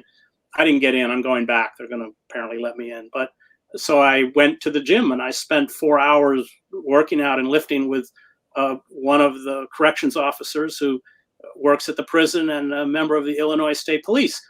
And, that is, I don't come from where they come from, but you have to hear. If you can build those kinds of bridges, as Lord Salisbury said, there's no permanent allies. There's only permanent power. I mean, this was, of course, let's go back to the brilliance of Fred Hampton and why the authorities were so frightened of him. That Fred, who certainly was acutely aware of racism, also understood that those class divisions were used against us. And I worry about the left because it's let's talk about the educated left. Because they're so caught up in this boutique activism and this kind of cancel culture where for the slightest faux pas, you write people off. I mean, Shama Sawan, I think, has pointed out, we're never going to reach the working class of any color if we walk into those communities. First of all, you don't reach those people unless you go in and listen. I mean, all of my ideas of prison reform don't come from anything I thought up. They come from listening to my students who are incarcerated, who know full well how to break the back of mass incarceration, which are campaigns to pay them a minimum wage, because the systems couldn't sustain itself economically and people in prisons are working 40-hour weeks if they were paid minimum wage. That's what they like, the Free Alabama movement, all those. And I'm a Presbyterian minister, and I was called in to speak to the church, and so well, that's what they want to do. And the church was appalled, and I said, well, it's really not up to you. It's up to them. If you don't want to listen to them, which they don't, because they're liberals, they want to look like they're doing something. I mean, I spoke at Harvard during the Occupy movement, and Harvard was quite astute about how to choke off the Occupy movement. So you had a group of tents in the middle of Harvard Yard. Interestingly, they weren't Harvard undergraduates. They were graduate students, most of whom had gone to Berkeley, and they had set up their tents. And then they put campus police at every entrance into Harvard Yard, at every gate, and nobody was allowed to get in unless they had if they weren't a Harvard ID, unless you had a 24-hour pass signed by the president of Harvard. Well, I had a lecture, so I had one. And I gave my lecture. I was they was supposed to stay at the faculty club. And they said, okay, well, we'll take you back to faculty. And I said, no, I'm sleeping in Harvard Yard with the kids. And the deans met, and finally campus security came down at 11 and said, okay, but I said, I got a pass. It's legal. I can stay here. And they said, okay, you can stay if you don't create problems. Well, the next morning, I hadn't slept because I wanted to sleep, but they wanted to talk. So I stumble unshaven and unshowered into the faculty club to have breakfast with the dean of the divinity school. And he said, well, we really want to, at Harvard Divinity School, be relevant, to the Occupy movement. And, just wondering what you thought we could do. And I said, well, the faculty could go out and sleep in the middle of Harvard Yard like I did last night. Well, of course, they don't want to do that. They want to appear relevant. That's what liberals always want to do. Never forget that. They're really, I lift weights with a guy who's like a big donor for APAC. I used to before the gym closed. And was a commodity traders on Wall Street. Commodity traders are satanic. I can deal with him better than I can deal with liberals because at least he is who he says he is. Yes, I've experienced that a lot with volunteer work, where a lot of times, like you said, like with Harvard, a lot of them were the Harvard students, or they would show up and they'd say, okay, this is something that I get credit for and I get to put it on my resume. And I'm like, well, no, you have to actually do work. Like, you can't just show up and write this down and say you did it. This is labor. Like, you actually have to do work. I do want to show you a clip really quick. This was Ralph Nader. I'm not sure if you've seen this, but there was something he pointed out in this clip that I thought was really important. This interview took place 2 years ago, and they were asking Ralph Nader about how he was able to fight back against GM during that time. So I just want to play this segment real quick.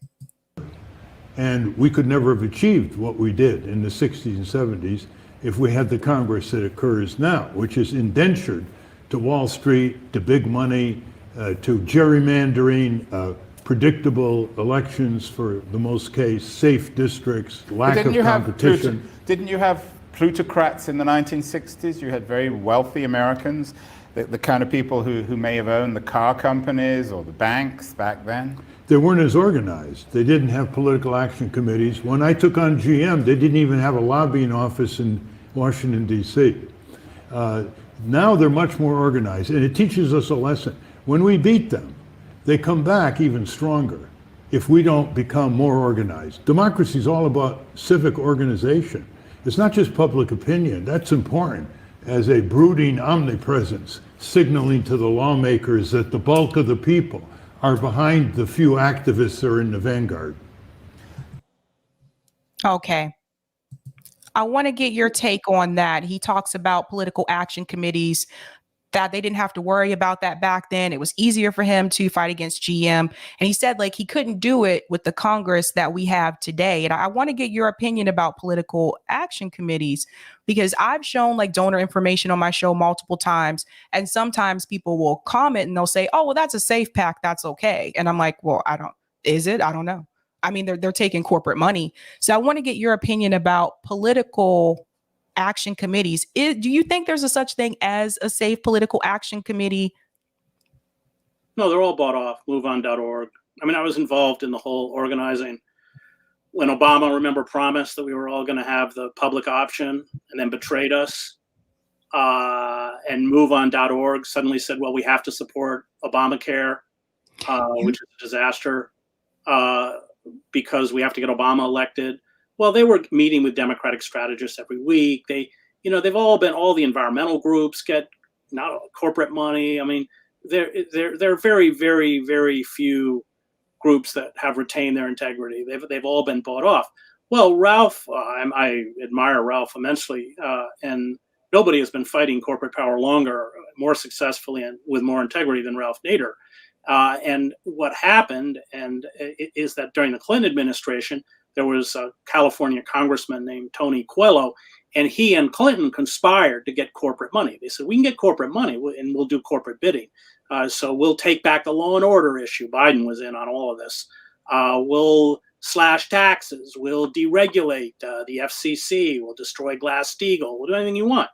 We'll deindustrialize. We'll pass NAFTA. And sure enough, they did get corporate money. Well, what they also did is destroyed that left wing within the Democratic Party, people like Proxmire, Fulbright, and others. Now, Ralph wrote 24 pieces of legislation, major legislation, the Mine and Safety Act, the Clean Air Act, all sorts of stuff.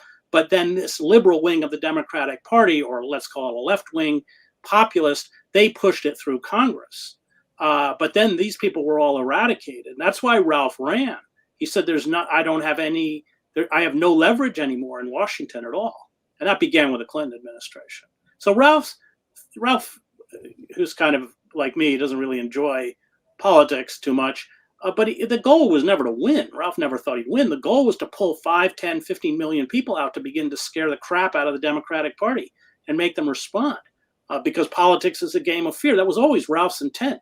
And I believed and believe now that that is the only weapon by which change will occur, when we begin to step outside the system in an organized way and challenge it and frighten it. But of course, it's going to be a kind of seduction by the Democratic Party to with all the empty promises. I mean, all the campaign promises of Biden, what's he done? He didn't raise the minimum wage. He didn't forgive student debt. His Build Back Better bill is gutted. I mean, he hasn't done anything. Nor was he ever going to do anything. So they'll use that, and then they'll use fear. And these figures like Trump and DeSantis and Pompeo, and they're fearful figures, but they are creations of a system that's seized up and no longer functions on behalf of the American people. And so there's a huge rage. Remember that poor people of color, the reason we have the prison system as big as we have, it's 25% of the world's prison population, although we're less than 5% of the world's population. The reason we have such a large prison population, the reason we have converted police forces into paramilitary armies of occupation in internal colonies, as Malcolm called them, the reason that happened is because with deindustrialization, the social bonds, as the sociologist Emile Durkheim calls them, that knit people to a society, work, place, stability, a living wage, a stable home, good schools, all of that was taken.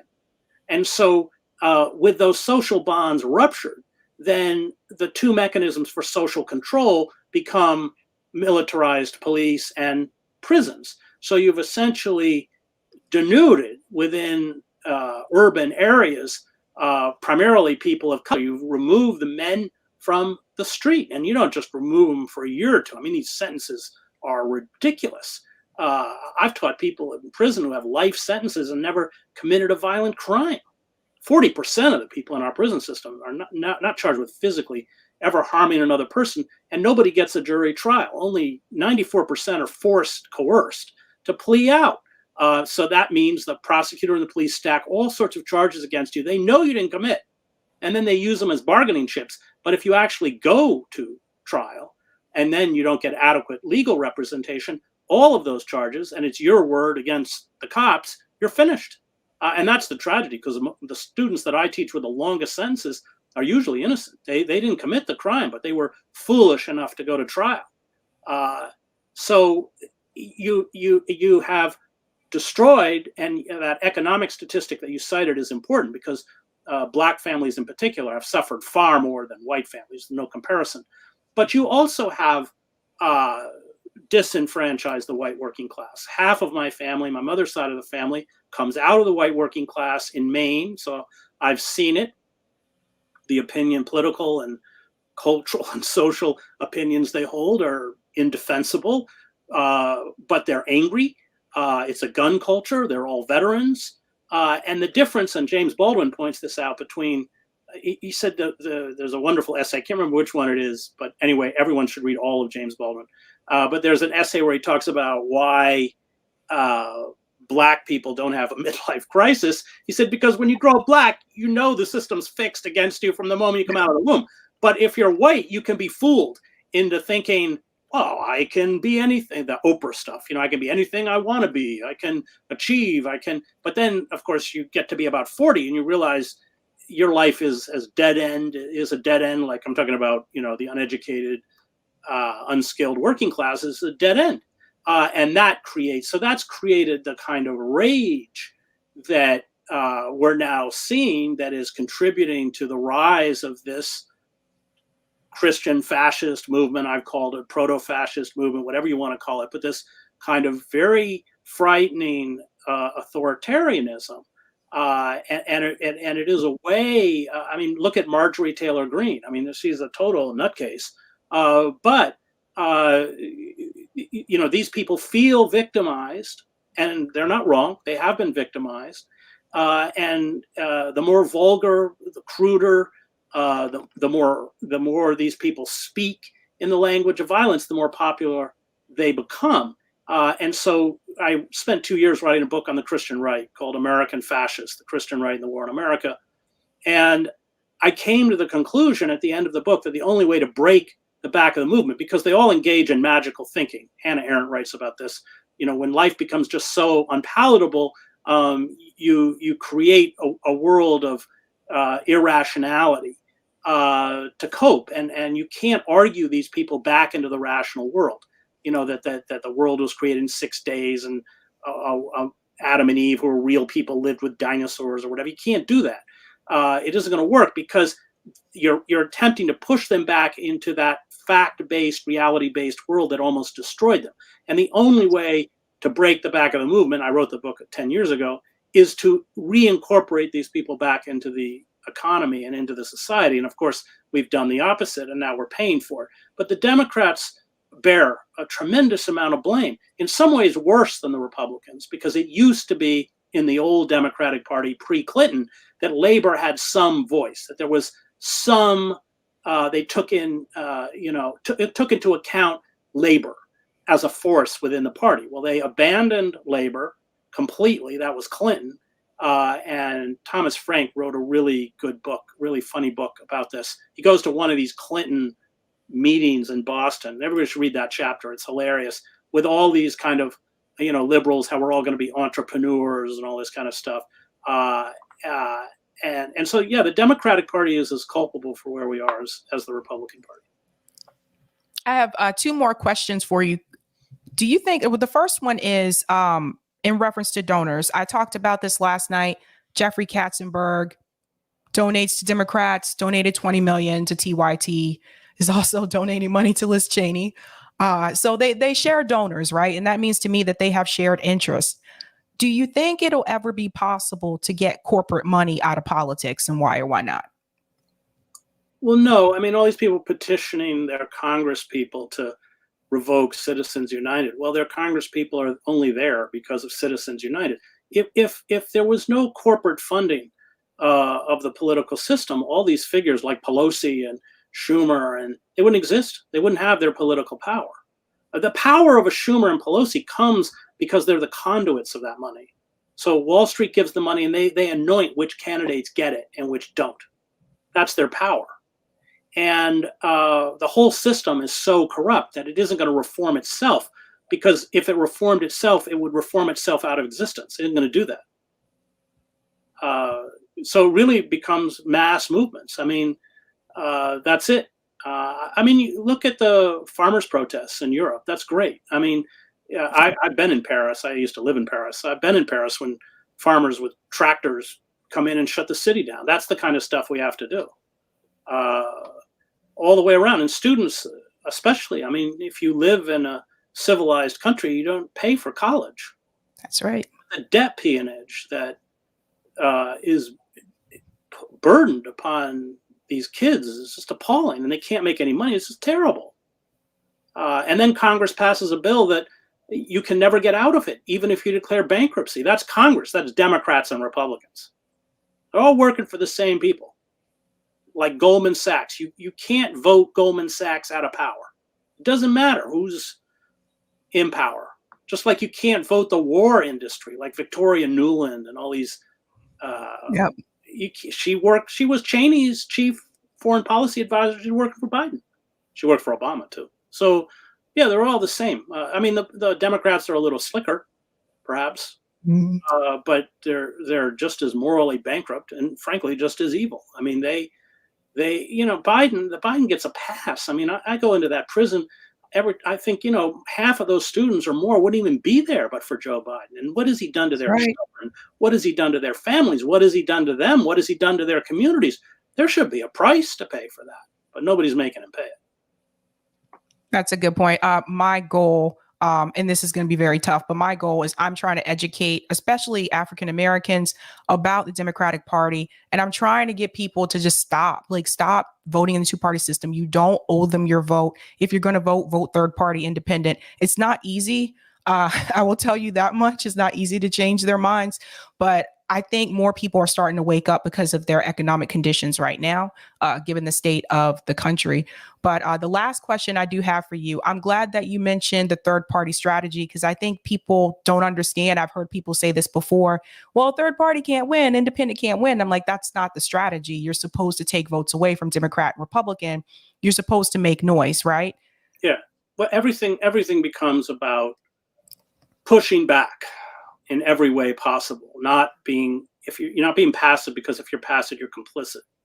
Right. And the longer we're passive and complicit with the system, and certainly the last few decades have borne this out, the worse it gets. But people don't want to step out. They're demonized within the society for doing so. I mean, Ralph's blamed for electing Bush, which is ridiculous, because they stopped the counting in Florida after 2 counties, bumped it up to the Supreme Court, and appointed Bush president by judicial fiat, overturning every legal norm that I'm aware of. And Gore couldn't even carry his own state of Tennessee. So they will be relentless in terms of going after you. But our only hope is to begin to organize where we, in a sophisticated way, where we understand that the ruling oligarchy, Republican and Democrat, has now created a system of gross injustice. We've undergone what John Ralston Saul calls a corporate coup d'etat. It's over. They've won. And the only way now is to push back through sustained mass civil disobedience that disrupts the system to such an extent that it can't function. Well said. The final question for you. We have kind of created a political dream team, so to say, like the Olympics dream team with Jordan back in the day. And every time we created matchups, your name came up. We have matched you up with Cynthia McKinney. We've matched you with Cornel West. We've matched you with Jill Stein. And so I have to ask this question. Do you think that you would ever consider running for president as a third party or independent candidate? The Green Party's reached out to me. Jill did, about running with her before. I've always said no for a couple reasons. One, even if you're a good politician, you're attempting to get people to vote for you. And as somebody who is a dissident and a writer, I will often take very unpopular stances, even among my own constituency. So in 2016, when I was going around saying, don't vote for Obama, I was being booed in places like Berkeley and people walking out. I'm very against pornography. I've been very written quite extensively, which is not another thing that the left, they look at it as a system of. So I worry that, my particular role is as a writer. And then, of course, I have a show. I had a show on RT, used to be on Telesur, but we've reconstituted out of Baltimore, The Real News, where I interview writers and intellectuals and dissidents and activists. And I kind of think for people like myself and Cornel, the role that we've carved out as social critics is to be kind of eternal heretics. Cornel did campaign for Obama. Yeah, I've kind of run from that, honestly. I think if you do it, you better want to do it. And I kind of want to be home with my books and my 2 rescue greyhounds and my kids. Awesome. Well said, Chris Hedges. Thank you so much for coming on and taking the time. No, thanks for doing it. Bye. Talk to you later. Bye. All right, guys. I'm going to go ahead and answer some of the comments here. I know there's a couple of chats here I'm going to get to really quick. Let me go to the top here. Thank you for the super chat, AJF, to protect and serve affluence and property. Bam. Thank you so much for that. Thank you for the super chat, RB. These police murders are sectarian, and should be addressed as such. Doesn't matter your race, but if you are more melanated, of course, the odds are definitely not on your side. Thank you so much for that. And thank you for the super chat, AJF. I'm not really sorry, but AJE affects one's views of others. Biden has contempt for the youngins, and Bernie allowed his friendship with Joe to matter more than the movement. Ooh. Thank you for this super chat, AJF, as well. WTF, that guy said retail politician about Joe. I heard that. Thank you for this super chat, Larez. Hedges is base. Glad you got him on, Sabrina. Thank you so much. I'm glad too. Thank you for the super sticker, Tony Clifton. I always love your picture there. The 1970s tuxedo, I think. That's what it looks like. 1970s tuxedo. Thank you for the super chat, Megan. Keep up the great work, Sabby. Hope everyone is good as can be nowadays. Can't stay to watch live, but I look forward to the recording tonight. Thank you so much. And thank you for this super chat, Justin B. Awesome interview. Thanks for coming to chat with Sabby, Chris. Sabby, can you ask Chris about his interest in running for Congress in New Jersey as a Green in 2020? Any plans for 2024? 2020. Oh, I'm sorry, Justin. I did just see this, but I wish I would have seen this earlier because I would have asked about Congress.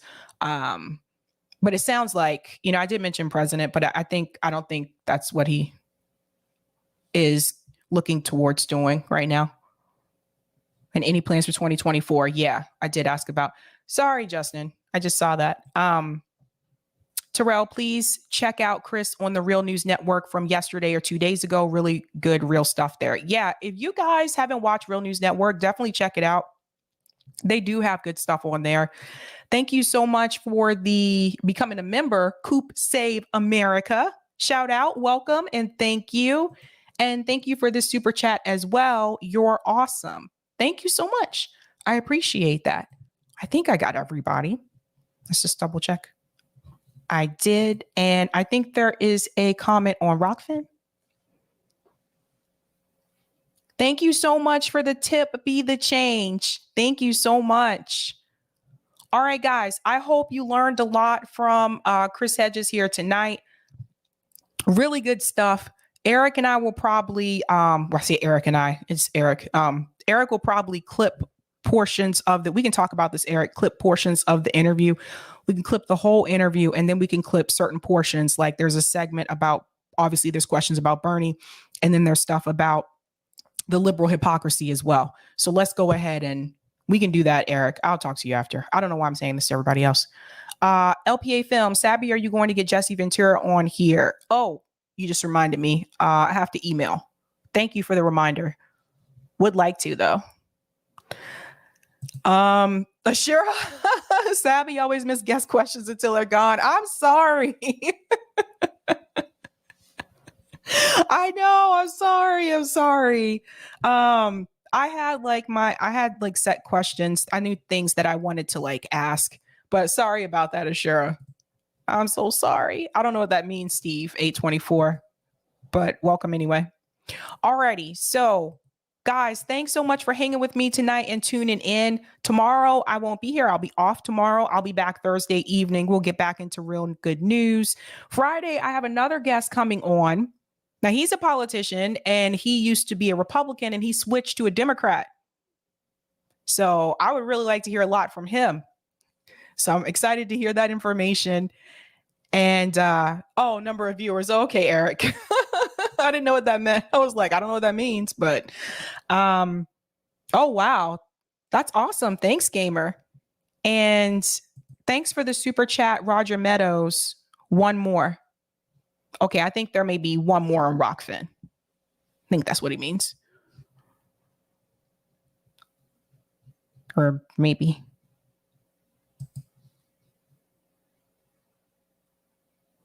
Oh yeah, I think Eric's handling that in the background. I can see part of it.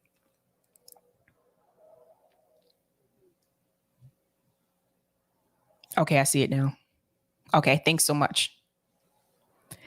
Thanks for the tip on Rockfin, Roger. Sabby, the die was set with Buckley v. Valeo, which said money is speech. That led to the 1978 SCOTUS ruling of corporations are people when Massachusetts Attorney General Francis Bellotti lost case defending the First National Bank of Boston, overturned a 1976 ballot initiative banning corporate spending in BI campaigns unless the BI targets them specifically.